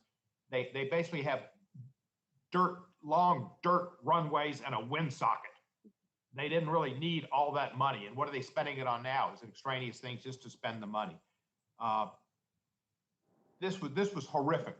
And if you let me know about that, Mr. Soskin, if you give me your report, let me know why that was done and what's being done to oversee it and make sure that the money's being spent properly. With that, I yield back the balance of my time. Thank you. The gentleman yields back. Mr. Johnson from South Dakota is now recognized for 5 minutes. Thank you very much, Madam Chair. My question will be for any of the panelists that want to weigh in, because I'm sure you all have some expertise on this front. And I would compliment the chair on pulling together this panel. Clearly, we should all care about the efficiency and the effectiveness of federal dollars invested in infrastructure, certainly during COVID as well as during any time. So I think my preface would be this, to remind all of us about how inefficient much of our investment in infrastructure is in this country. Environmental reviews in this country commonly run in excess of 1,000 pages. That's not typical across the world. Our environmental reviews take on average 5 times longer than they do in Canada, and twice as long as they do in the European Union. Of course, building subways are expensive, but the New York subway capital construction costs per project are quadruple what they are the global average for urban subway systems. And so I think my question for the panelists is, as you did your analysis of these infrastructure investments during COVID, did we get a sense of what the financial cost of compliance to these environmental and historical reviews were? And do we have any sense about how they compare to what we would see in other parts of the world? Representative Johnson, I can take that question first because I think it's important to understand that at this point, a lot of the funds that have so far been allocated and awarded have been on the operating expense front. So we're going to see the reviews and the infrastructure awards flow out over a period of years. And that's something that we've observed in our work on the Hurricane Sandy relief funding.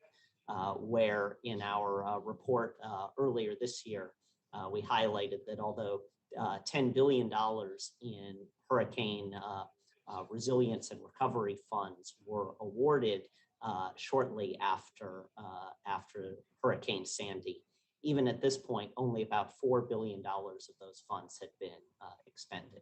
So at this point, give this committee some, as we look forward, because you're right, the next tranche of capital investment is likely coming. Given your historical experience, give us some sense of what the financial costs of those environmental and historical reviews would be.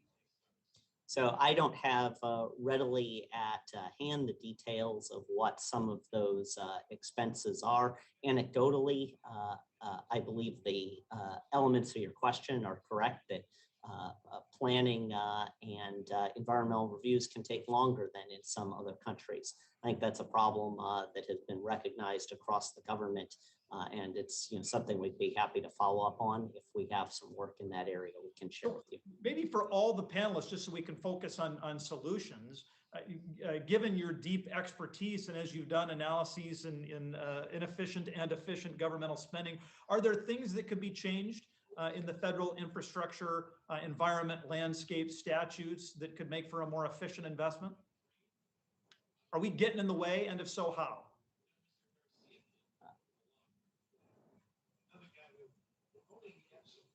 I can jump in. This is Heather. So I would say, I think as infrastructure funding gets rolled out, depending on what folks are looking for out of the investment, being clear about and defining what the program is, if there is certain intentions, if there's certain outcomes that you're looking for. Really being clear on what you want the outcomes to be and sort of how thinking about how to measure that, I think up front is really important. Thank you very much. Anybody else? Mr. I'll Soskin? jump in, sir. Yeah, I'll jump in. This is Yeah, Chris thank Curry from GAO. So I do a lot of our work on disaster response and recovery, multi-billion-dollar recovery programs, which, though for disasters, go to rebuild infrastructure. And the issue you talked about of EHP reviews, or whether it's engineering reviews or whatever it might be, has been a huge challenge in these infrastructure programs. Another thing that I wanted to point out, though, it's not just within individual grants or programs. there are so many different funding streams from different agencies that all of which often have different requirements and different timeframes. So one of the things we hear from state and locals is I may have to do an EHP review for FEMA projects and do a separate one for HUD and then do a separate one for FTA and do a separate one for federal highway. I think that's something that could be looked at in this area as well. Oh, thank you very much. That's an excellent tactical suggestion, Mr. Carey. And for any of the other experts, if you have other suggestions, I'm out of time, but I'd love to have any comments from you, and we'll work together, I'm sure, on the committee in a bipartisan way to try to make these investments even more efficient. And with that, I would yield back. Thank you. Thank you. The gentleman yields back. The chair now recognizes Mr. Johnson from Georgia for 5 minutes. Thank you, Madam Chair, for holding this hearing, and thank you to the witnesses for your time and your testimony.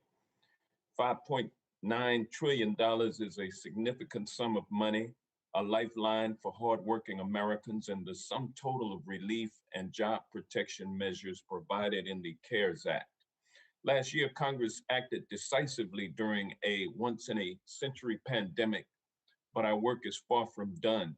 We're obligated to ensure that relief aid arrived to the folks who needed it most, especially Black Americans, communities of color, and low-income groups, already in poorer health due to being without health care coverage.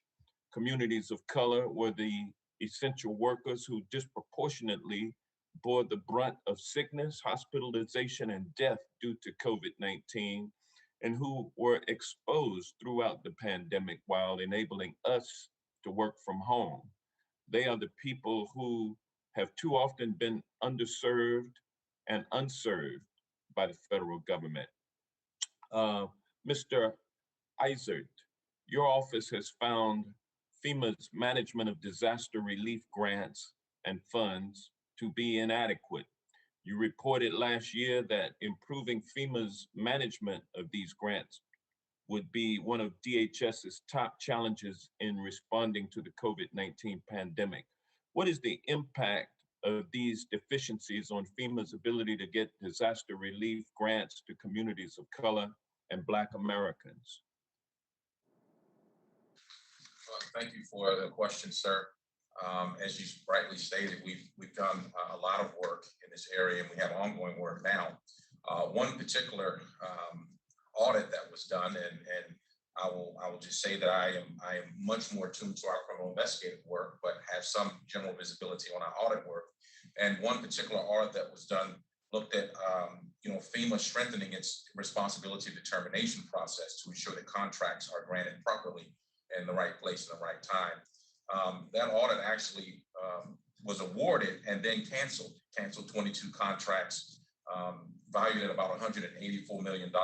So we were able to identify as a part of that audit that there were deficiencies that FEMA had in not providing guidance to the contracting personnel.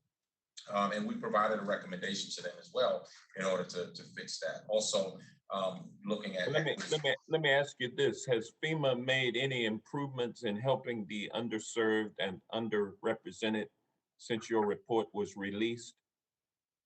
Well, we do have other projects ongoing now that speak to equity. And one in particular that is going on now is we're looking at some work that will actually deal with equity and how things are handled. We're planning work that's related to that. So that's ongoing. And so we would hope to have an answer for you more specifically here in the near future. We'll take that as a get back because we believe that's very important work. All right, thank you.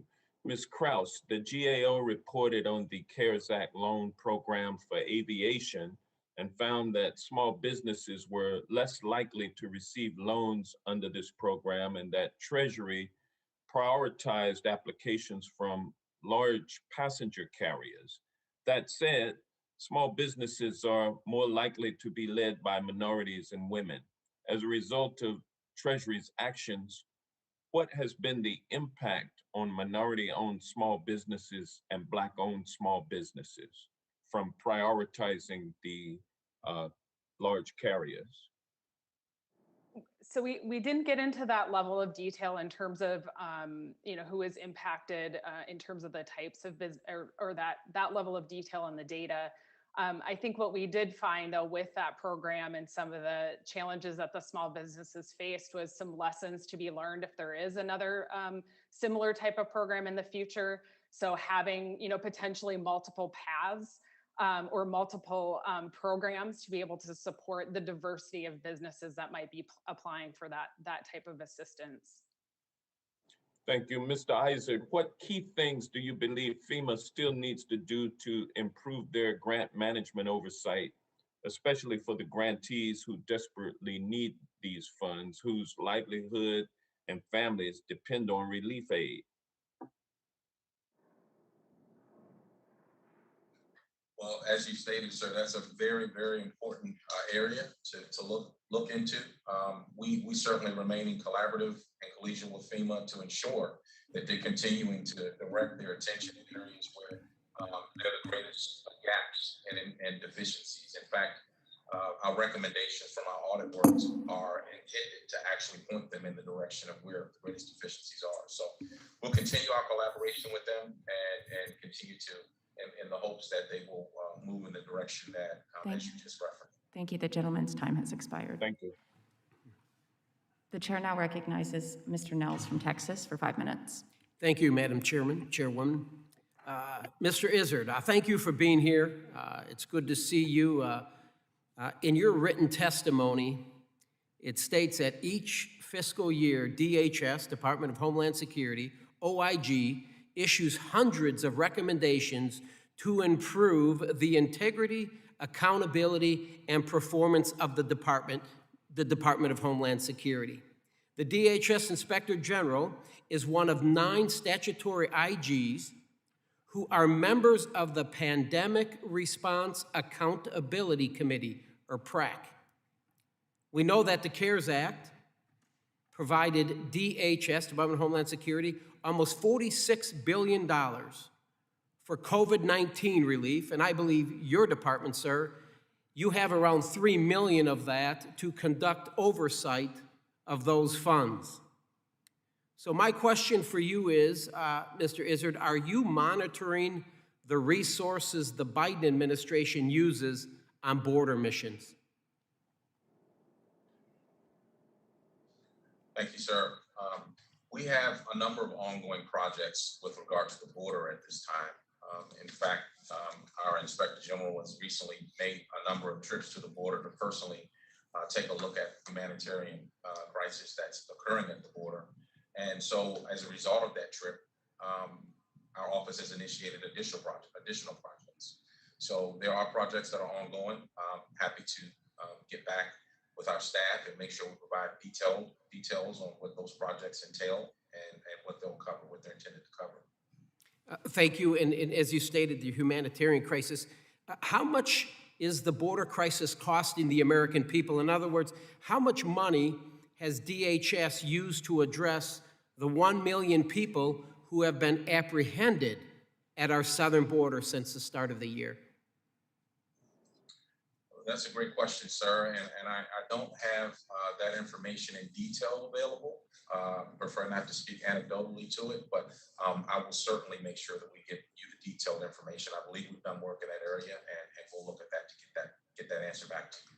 That's fair enough, and thank you for that. And recently, the city of La Joya in Texas issued a public health warning due to the potential spread of COVID from infected migrants. And what took place about July 26th, just a couple days ago, there was an undocumented migrant family at a Whataburger, and they were coughing and sneezing while they were inside this Whataburger, and they weren't wearing any masks. And so a citizen contacted the La Joya Police Department, and the officer approached them and asked that family, you know, what are you doing here? What's going on? And that family said that they were released by Border Patrol because they had COVID-19.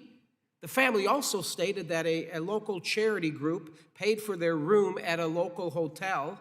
We do know that the Hidalgo County judge, Mr. Richard Cortez, called on federal immigration officials to stop releasing infected migrants into their communities. So has the Department of Homeland Security, has your office examined how many migrants have been released from custody with COVID? If so, how many? We do have an open project that looks at DHS's protocols and how they handle matters such as that at the border. I'll make sure we get that information to you, but yes, sir, to directly answer your question, we do have an open project. It's ongoing.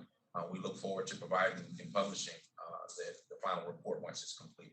Thank you, and I can't wait to receive that answer. And you stated earlier that you have a collaborative effort with FEMA, and so is FEMA being deployed to the border? I'm aware that there are reports that FEMA has been represented at the border. That's my understanding. All right. So you don't really know what operations have been impacted due to FEMA's deployment at the southern border. You couldn't answer that. Fair enough. Is FEMA spread too thin, sir? And the reason I ask that is, will FEMA be able to respond as hurricane season bears down on the Gulf Coast? I represent Southwest Houston, Southwest Texas, and hurricane season is coming. Will FEMA be able to handle that with the responsibility that I believe they also have at the southern border? Well, I certainly understand that question, sir, and I appreciate it. We believe that our independence and objectivity is really the bedrock of what we do, and so we will continue to conduct our oversight work to ensure that we address issues that arise, and if there are gaps that arise, that we will address those. I don't know that we would opine on whether they're spread too thin or their role and how they function, but we certainly will, in an oversight capacity, address any gaps that do arise as a result of how they lay out their programs. Thank you, Mr. Izzard, and I look forward to hearing back from you, and thank you for your candidness. Madam Chair, I yield back. Thank you. The gentleman yields back. Ms. Titus is now recognized for 5 minutes.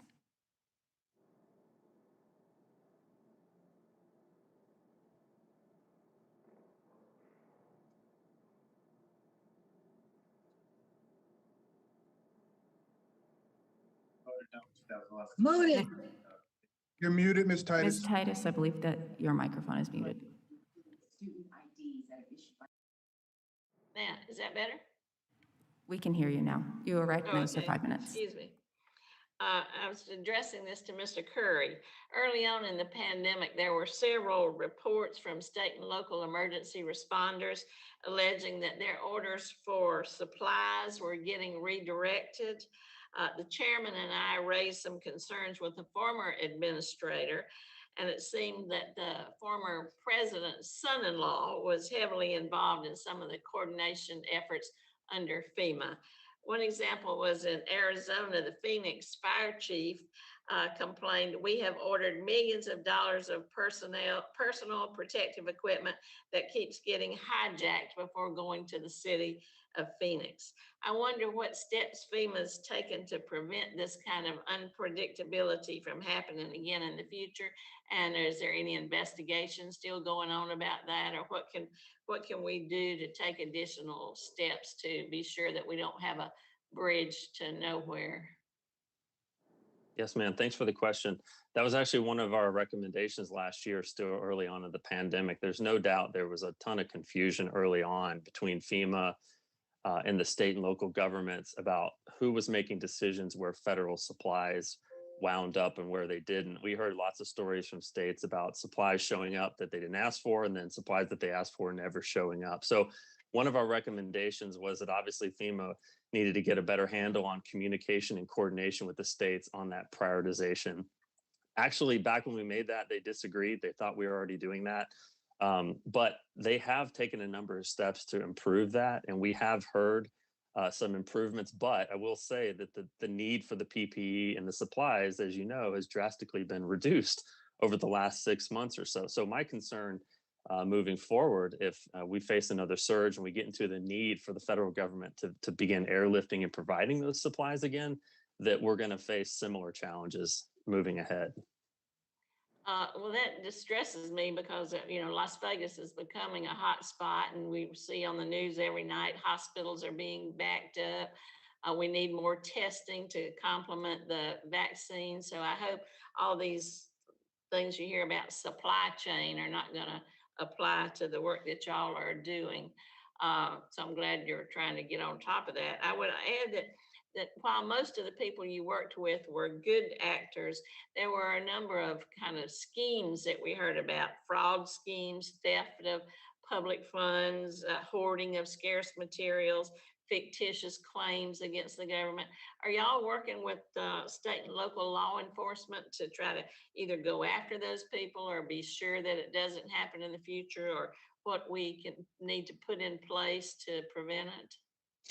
Yes, ma'am. A couple of things I'll say, and then I want the DHSIG to talk about some of their investigative work too. But one of the things we saw in the pandemic that creates that situation is when there was a run on supplies, FEMA and DHS were looking around trying to find anybody that could provide that. And of course, mixed up in that were people that were looking to defraud the system and could never provide the supplies. We saw the same thing after 2017 with the disasters. You know, people promising they could provide a certain amount of meals or water in Puerto Rico and things like that, and they never could. So, you know, whenever there's price gouging, I'm sure. Oh, yes, ma'am, absolutely. And that's one of the, I mean, that's not outright fraud, but that's one of the most important roles of the federal government to make sure that's not going on. But so we've looked at that from a standpoint of like, how do we get better at contracting so we don't have these kind of gaps and deficiencies? But I know the Mr. Izzard's also done a lot of investigative work on that side too. Thank you, Mr. Izzard. Yes, ma'am. So as Mr. Curry mentioned, we've done and continue to do a lot of investigative work on that front. We found that the amount of fraud as it relates to identity theft, misuse of the lost wage assistance program is continuing to grow. Probably weekly, we identify additional misconduct allegations and threats to that program that we have to wind up initiating investigations on. So we're using a sort of a parallel approach with initiating audits that address potential gaps in the program, as well as going after the bad actors who have defrauded the system. It would not be a stretch or an exaggeration to say that we've seen it across the entire nation.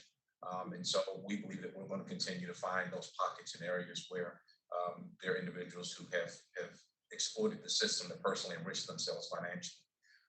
Well, thank you. I serve also on the Homeland Security Committee, so be sure you reach out and let me know if we can be helpful in that in any way with our local state officials working together with you. Thank you, and both, and thank you, Mr. Chairman. I yield back. Thank you. The gentlelady yields back. The chair now recognizes Mr. Stauber for 5 minutes.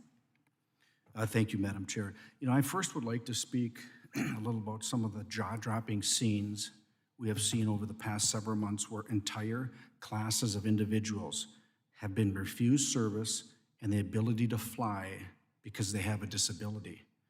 I have a son with Down syndrome, and I understand the difficulties that parents must deal with when traveling with children with disabilities.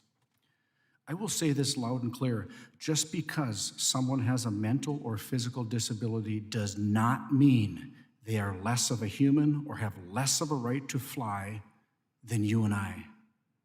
And yet, we have seen this exact situation play out all over the country. Those with disabilities and their families have been shamed, embarrassed, and harassed, all because a child may take down their mask unintentionally, or someone has such a severe disability that it precludes them from wearing a face covering. This type of discrimination is not what America should look like. It is unacceptable, and I urge President Biden to stop encouraging these types of rigid and inflexible mandates that both put our transportation workers in uncomfortable positions and discriminate against those with disabilities. And now shifting gears, Mr. Horowitz, according to your testimony, it is your responsibility to, quote, ensure that taxpayer money is used effectively and efficiently to address the pandemic-related public health and economic needs that were funded through the various COVID-19 relief bills, rather. It is clear that the last 12 months may account for the largest amount of financial fraud to ever be committed against the United States. We have seen countless stories of algorithms and bots applying for fake unemployment insurance, identity theft, misuse of PPP, and idle grants and loans, and an array of other crimes that we haven't even heard about yet. And Mr. Horowitz, are you aware that the EIDL program alone has $80 billion, that's with a B, $80 billion in fraud.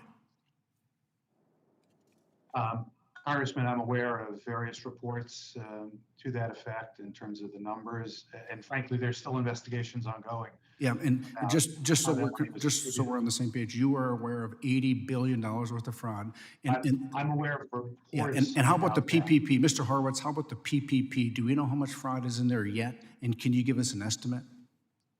I don't have an estimate. I can get back to you on what the SBA IG has reported on. And Sure. he's put out a number of reports about his concerns regarding how that, both of those programs, frankly, were handled certainly a year ago when the Mr. agency Horowitz. allowed self-certification. Yeah, Mr. Horowitz, I think that if you would get back to the committee on what the PPP fraud is or what you think it is, and I know that working with the SBA, you can get a really, really good idea, and I appreciate that. And I hope that it concerns you as much as it does me that there are everyday Americans who were being denied loans and assistance because the accounts had run dry, while at the same time there were criminals collecting, in one example, $20 million from these relief funds for fake small businesses. And I understand that you are working to combat these crimes, but these crimes against the taxpayer should never have been able to be committed in the first place. And I thank you for testifying today, and I think that before my colleagues on the other side of the aisle prepare to pass another $4.5 trillion in spending that we can't afford, we should address this fraud, corruption, and abuse that has already plagued the federal government and hurt everyday Americans. Mr. Curry, with my 1 minute remaining, you had mentioned that FEMA was doing all they could in reference to the supply chain, getting the supplies wherever they could. Mr. Curry, would you agree that bringing back manufacturing to our shores, bringing back pharmaceutical manufacturing to this country, bringing back PPE making in this country, and bringing back critical minerals mining to this country to hold the destiny of this great country into our own hands? Would you agree with that? Sir, there's no doubt that the pandemic exposed that we are reliant on foreign sources for many of our products, pharmaceutical, all the things that you mentioned. So, and if we don't, Mr. Curry, if we don't learn from that, shame on us, correct? Yes, sir. Thank you. I yield back. Thank you. The gentleman yields back. The chair now recognizes Ms. Brownlee for 5 minutes. Thank you, Madam Chair. I appreciate it. My first question is to Mr. Horowitz, and just in general, do you feel like you have enough resources in general to appropriately oversee fraud and abuse? So, Congresswoman, I think we've been certainly very appreciative in the community about the support we've gotten from Congress, but frankly, several IGs have noted the challenge they have in overseeing billions of dollars in spending in their agency compared to what they've gotten in terms of additional relief. I know DHS OIG is one of the IGs that have mentioned this problem, and Mr. Izzard could speak to that about, I think, getting a few $1 million to oversee tens of billions of dollars has been a challenge, for example, for DHS OIG. And I know some other IGs have also raised that concern. We've demonstrated as IGs, as a track record, that we return multiples of investments in our efforts because of the wrongdoings that we find, the efficiencies we find. And so investment in IGs have proven over our 40-year history to be very good investments for the taxpayers. I couldn't agree. I couldn't agree with you more. And Mr. Izzard, if you have anything to add to that. Oh, yes, ma'am. Thank you. I agree 100% with Mr. Horowitz and appreciate his response. The department received, I believe it was over $40 billion to assist with our CARES from the CARES Act, and our OIG received about $3 million for oversight work. And so we have found it at times challenging. However, we forged ahead And I believe we've been successful in our efforts and certainly leveraging our relationships and partnerships, for example, with the PrAC, which is a relationship that we thoroughly appreciate, as well as the other OIGs in the community. So also funeral assistance is a new one, a newer one, where there was tens of billions of dollars allocated to support that. And we've not gotten any supplemental for that. However, we have moved ahead. We actually have a project ongoing now to address funeral assistance. So I think with more, we certainly can do more. But notwithstanding, we're going to continue to forge ahead and do everything we can to address the challenges that the pandemic has brought with it. Thank you, sir. And I just wanted to say to you, I know that you personally are not responsible for Homeland Security, priorities, and particularly around FEMA, but I was concerned in your response to another question with regards to FEMA's readiness in terms of extreme weather conditions. I mean, I think we all have to look ahead and know that that's coming. I'm from California. There's no question that our fire season has started very early. I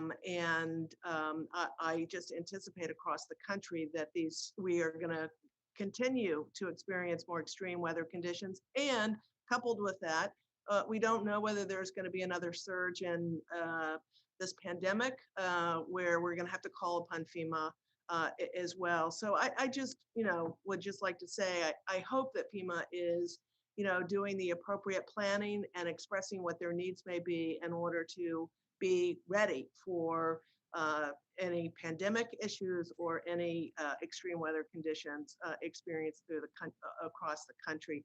And my last question is, again, back to Mr. Horowitz. On the CARES Act and other related legislation, there was detailed reporting requirements to ensure transparency and accountability. And then,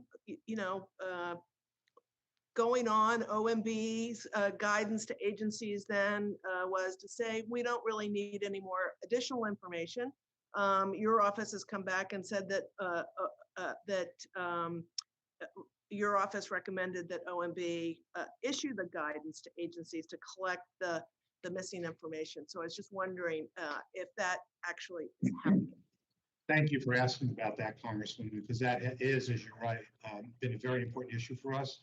We were very concerned last year when OMB issued its guidance, initially after the CARES Act, without consulting with the PrAC, that basically said usaspending.gov will be the tool that you will use to report through. We've identified in a report that's on our website that we issued in November some of the significant problems with that. And we are pleased that OMB, when they came this year, issued a revised memo that tried to address some of that. Of course, very difficult to go back from a year ago to get that kind of data that we need. But we're working with leadership to do that. Thank you. I believe my time's up. I yield back, Madam Chair. The gentlewoman yields back. The chair now recognizes Mr. Westerman for 5 minutes. Thank you, Madam Chair, and thank you to the witnesses. Mr. Soskin, at the end of the 116th Congress, Congress authorized a Maritime Transportation System Emergency Relief Program, but the administration has not requested any funds for this program. The U.S. maritime industry estimates it needs $3.5 billion in emergency relief as a result of unanticipated COVID costs and has requested those funds be provided under the MTS Emergency Relief Program. Are you monitoring the maritime industry's resources? Mr. Westerman, I'm not actually familiar with the maritime industry funding issue that you've identified. I'd be happy to consult with my staff and we can follow up with you on a question on your question about that area. Thank you. I would appreciate that. Mr. Soskin, in March, Administrator Fenton, in talking about testing on the border, he said that testing is happening, COVID testing, and that there's less than 6% positive rate on the border. Are you aware if this testing is still happening and if those testing rates have increased, those positive rates. I'm not familiar with that issue, but I think DHS Assistant IG Izzard might have more awareness about testing on the border. Yeah, I was going to ask him that question as well. Mr. Izzard, do you have any information on that? I do know that we have ongoing projects, and as I stated earlier, our Inspector General recently made personal visits to the border, which has resulted in some of the projects. I don't know specifically the answer to that question, but I will make sure that we get your response directly. Thank you, sir. I was on the border last weekend down in the Rio Grande Valley, and I saw reports on Monday that there were 671 additional COVID positive tests in Hidalgo County, and I've seen reports that say the COVID infection rate is up 900% along the border. One thing that I took back from the trip to the border with, along with many what I would call crisis areas, was on the flight back out of McAllen. I noticed in the airport there were several passengers that were holding manila envelopes that on one side it was printed that said, please, I think it's something like, please help me, I do not speak or read English, please help me get on the right airplane. And then on the other side of the envelopes, it would have flights outlined on it, departing airports, arriving airports, and the times on that. Mr. Izzard, can you confirm if those were migrants, or was that just a group of people carrying envelopes through the airport? Sir, I can't confirm. I really don't know. I'm sorry. I just don't know the answer to that. So you don't know if DHS is putting migrants on commercial airlines and shipping them around the country? Well, I do know that we have an open audit at this point that looks at that specific area. It's ongoing, so I can't speak to the findings of that at this point, but certainly look forward to providing that at the point in which the audit is finalized. We do have an audit work in that direction always. So if you don't know if commercial airlines are being used to move migrants around the country, you also wouldn't know if those migrants are being tested for COVID or being vaccinated before being moved around the country. I don't know the answer to that. Perhaps that's something that our project may look into, but I will make sure to take a note of that to take that back for consideration for our staff. Yeah, I would appreciate that if you could look at that sooner than later and get an answer back on that issue. And Madam Chair, I yield back. The gentleman yields back. The chair now recognizes Mr. Lowenthal for 5 minutes. Thank you, Chair. And I want to focus on a specific program that means a lot to me. That Mr. Curry and Ms. Kraus had mentioned in their testimony, and if you could just help me with that. And that's the Coronavirus Economic Relief for Transportation Services, or what is known also as the CERTS program. As you highlighted, none of the $2 billion provided by Congress has been allocated. You note that Treasury faced a huge challenge setting up a new program to support industries where the agency had no experience and that where there were many small stakeholders. And you pointed out that Treasury is working to learn from its experience with the payroll support program and other pandemic relief programs to communicate clearly, for instance, and that is very encouraging.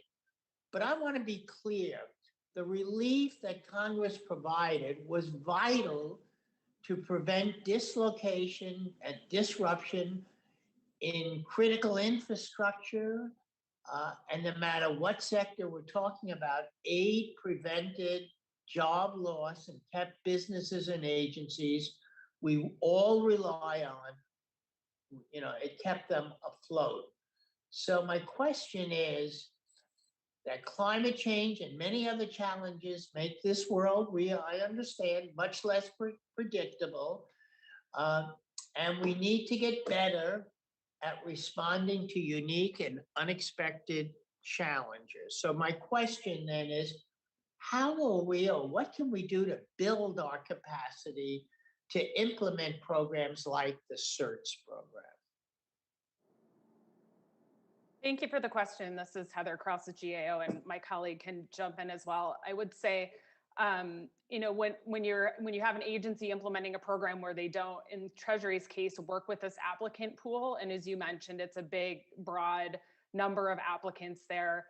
It's really important that they work closely with the other federal agencies that may have, information or knowledge of those industries. So in this case, we're in the process of looking at the CERTS program. We know that Treasury has reached out to DOT and has worked with them to figure out, as well as the Coast Guard, to figure out how to determine eligibility for this program. Because you do have a lot of different operators, and DOT does, can look and sort of see what are the, operators and applicants that might, ways to check eligibility. As we understand, the application process just closed on July 19th, so it's still in progress. But, in terms of implementing programs where they are new and it's a new entity you work with, it is important to work with the industry, understand the industry, and work with those federal agencies to better understand how you might effectively implement the program. Is that what we've learned? If this was another crisis occurred, what have we learned to expedite that process now? I mean, I think it is really encouraging those agencies to work together up front, clearly communicating to industries sort of the status of the timelines and what they're doing. Those are the types of things that we certainly learned and expectations for the program and sort of the timing of when it'll roll out. Those types of communications are really important in these scenarios. Thank you. I'm also wondering whether the question can also be answered by, let me just see who that was. I think that was Mr. Curry. You also mentioned yes, sir. the program. How do you think, what can we do to build our capacity to implement programs in the future when there's a crisis that comes up, like the CERTS program, which is all new? Yes, sir. Ms. Krause is definitely an expert on the CERTS program, but I cover our work on disaster response and recovery. And one of the biggest themes that we see in the preparedness side is that often gaps in capabilities at the local level or in different industries have been identified through prior exercises and assessments. The problem is because the event hasn't happened yet, we often don't take action to address that before it happens. And we don't close the gap that we know exists. And I think some of that is just latency and especially with the pandemic, of disbelief and thinking that it's actually going to happen. Thank you, Mr. And Curry. that's a key theme. Thank you. The gentleman's time has expired. The chair will now recognize Mr. Guest for 5 minutes. Thank you, Madam Chairman. Mr. Horowitz, within the federal government's natural disaster recovery framework, the EDA serves as a coordinating agency for the economic recovery support function on behalf of the Department of Commerce. Congress has appropriated $1.5 billion for EDA's Economic Adjustment Assistance Program in the CARES Act, and more recently, $3 billion in EAA funding in the American Rescue Plan. 25% of that funding is dedicated to addressing employment and gross productivity losses in the travel, tourism, and outdoor recreation industry. As an agency that received $3.5 million in fiscal year 2021 appropriations, how is the Pandemic Response Accountability Committee working with the EDA to ensure that this large appropriation amount that has been distributed during the pandemic is being distributed with transparency and reducing waste, fraud, and abuse? So Congressman, what we've been doing at the Pandemic Response Accountability Committee is working with the IGs who oversee the specific agencies and the specific programs to coordinate and make sure that we've got the right resources and tools to take those steps and do that oversight. And I can follow up with the IG to see what kind of work they've been doing with regard to that specific program. And let me follow up on your written testimony. You talk about the fraud task force that as of July of this year, the 28 agents have been assigned to that task force. Can you talk a little bit about the work that the task force is doing? Absolutely. So one of the things that became clear early on in the work we've been doing from a law enforcement standpoint, and the IG community has a number of law enforcement agencies, is that, first of all, several of the programs and several of the IGs were facing extraordinary requests and resource needs to deal with some of the fraud that they were dealing with. SBA IG, Department of Labor IG being at the front of that line. In addition, what we found was that the fraud wasn't necessarily isolated and the wrongdoing wasn't necessarily isolated to a specific program, but rather cut across programs. And so we needed to be coordinated with each other to share the learnings we were seeing.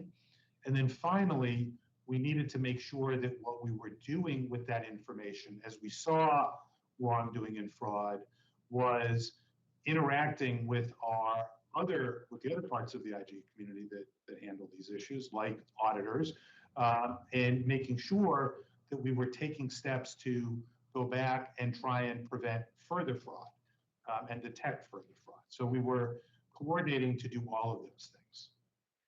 And you also talk about the fact about the adoption of the subpoena policy and how that has contributed in efforts to stop large-scale fraud that we are seeing in the pandemic response programs. Can you talk a little bit about the effect that the subpoena policy has had on what your agency is doing? Yes, and certainly appreciate Congress giving us that authority in the CARES Act last year. We've put in place the subpoena authority that we've been given. IGs generally have documentary subpoena authority. They don't, though, have, for almost all of them, testimonial subpoena authority. Just saying this inside, the House passed a bill that would, in fact, give IGs that authority. It's pending in the Senate. We hope it'll get passed. And so we put in place a subpoena policy that will allow the PRAC to assist IGs who need testimonial subpoenas to get that authority so they can ask recipients of the funds who may have evidence of wrongdoing what they know and help advance those kinds of investigations. And last question, Mr. Is a question for you. Several of your recent reports regarding FEMA look at challenges that occurred during Hurricane Harvey, Hurricane Sandy, and other large disasters. As we are once again approaching hurricane season, and as Mississippi is one of those states that is typically in the bullseye of approaching hurricanes, what can Congress do to fix some of these ongoing issues as a result to reimbursement, backlogs, contract controls, and delayed processes?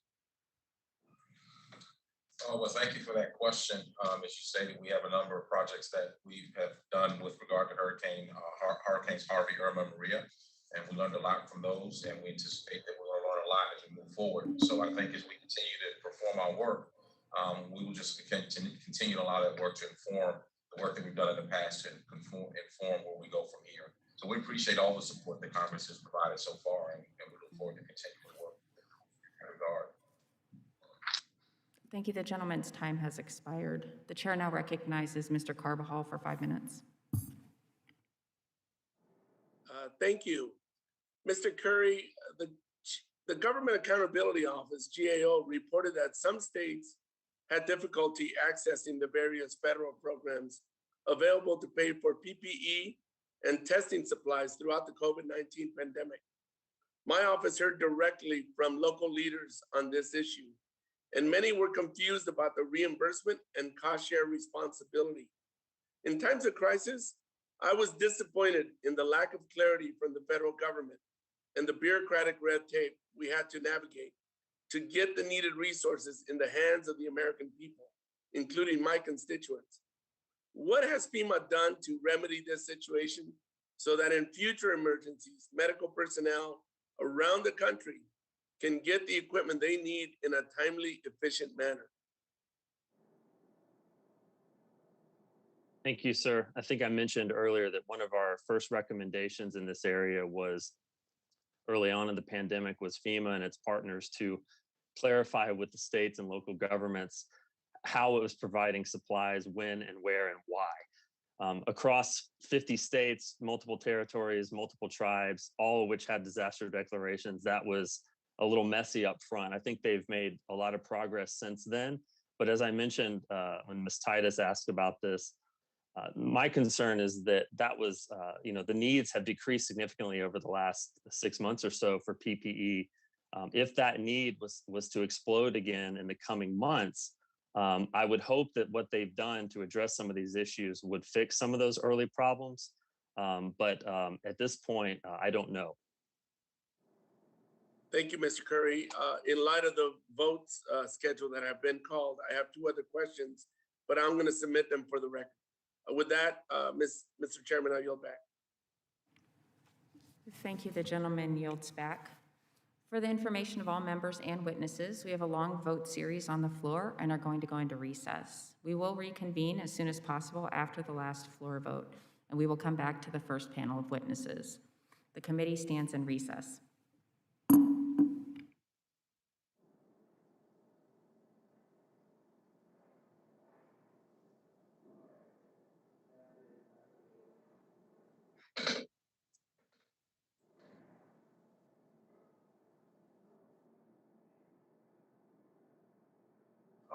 So did I. Okay. Is the mic on?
21, right? Right. You got 25 too. Yeah, and they did all the way through 28. Oh, really? Going back and forth. Yeah. And then Korea, when that hit, out of bounds was Japan, Korea won it, and one of the Korean girls was so over the moon with the excitement, she just fell over on the floor. I was just like laying on the floor. It's a awesome moment of it. Yeah. Yeah. That was single table tennis. It was two Chinese women, single women table tennis. Yeah. It was insane how fast that is. It's really, yeah, you really, watching this thing, you really got, to be honest, just go ahead and look at archery. This is really pretty boring. But anyway, apparently they brought back, I think they brought back, what is this exhibition like? Some combination of horseback riding and archery? Oh, it's archery. Yeah.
Dutch woman thought she had won it, but she crossed the line, and it turned out somebody else was way ahead of her, and she never knew it, and crossed, and had like totally beat her. Oh, really? Yeah. Oh, man, so she thought the whole time, she thought, I'm the first place, I'm the first place. Yeah. And she gets that feeling, you know, when you Even kind of took it easy at times, because she thought she was so far ahead, because nobody was behind her. Yeah. But somebody in front of her. That is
not gonna be out of here anytime soon.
They gotta have breakfast, lunch, and dinner, and then me and my wife was like, McDonald's on this day, one thing after another. Sorry.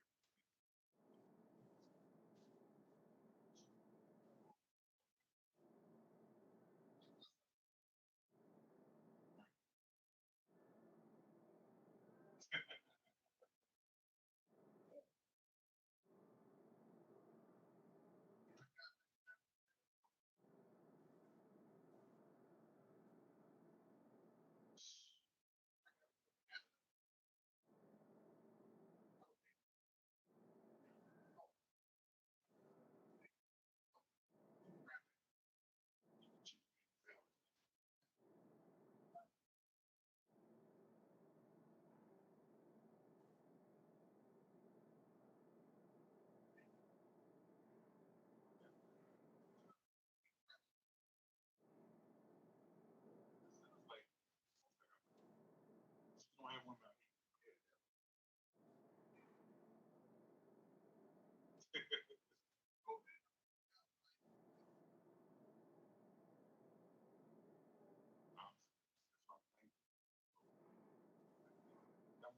First time I came back in here, going up and down the steps, I was like, oh, now it's like, I'm back. Oh, you had something. Walking in and just get welcome. Exercise. Actually, more important than exercise. Don't matter if you're working hard. Jump back. You're not gonna lose it.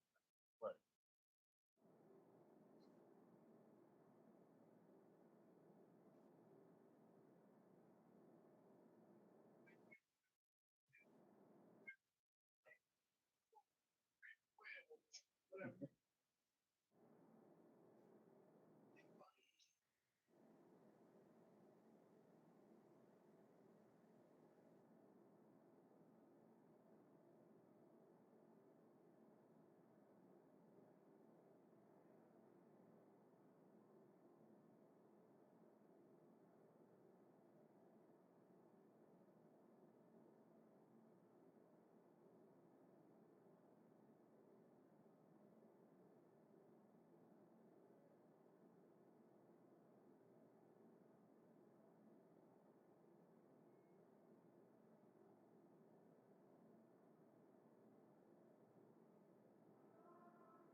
sitting at the stairwell where baby was installed handrail.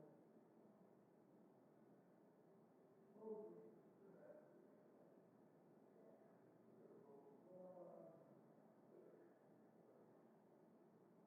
All that crap. That's a lot of responsibility.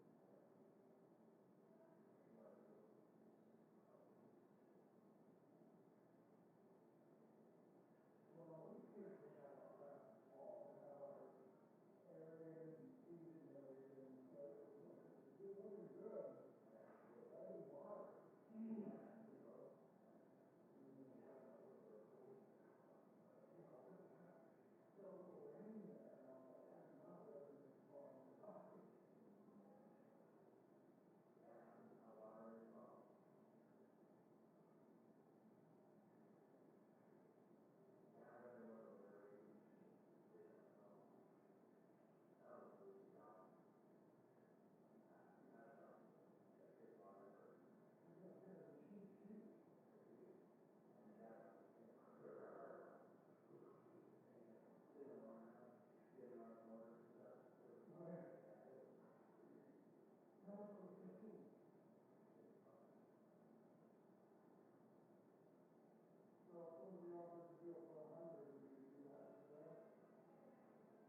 chase that train coming to take the street up? Oh, we did it.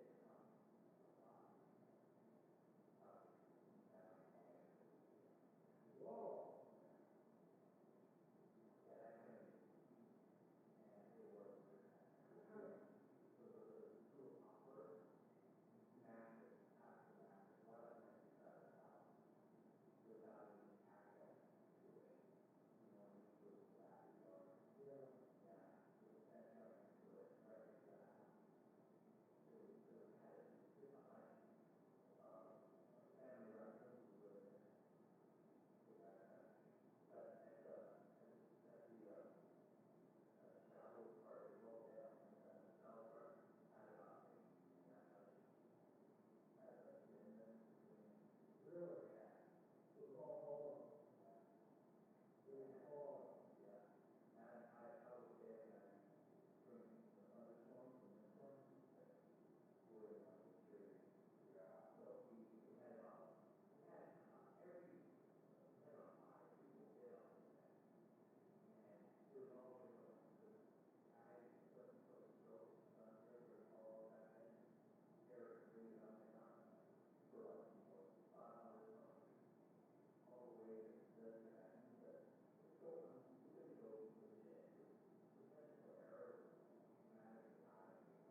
Hello?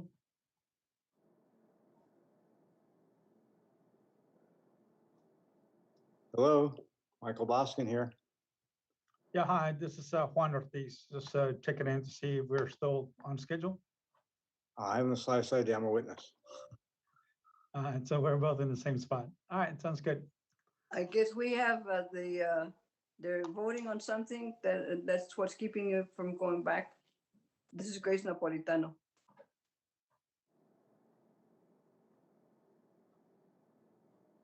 Hi, this is Zan. I'm the legislative assistant with the committee. I'm going to have someone just check in about timing momentarily. Thank you. Thank you.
At the direction of the chair, in light of the series of votes and the lateness of the day, the committee now stands adjourned.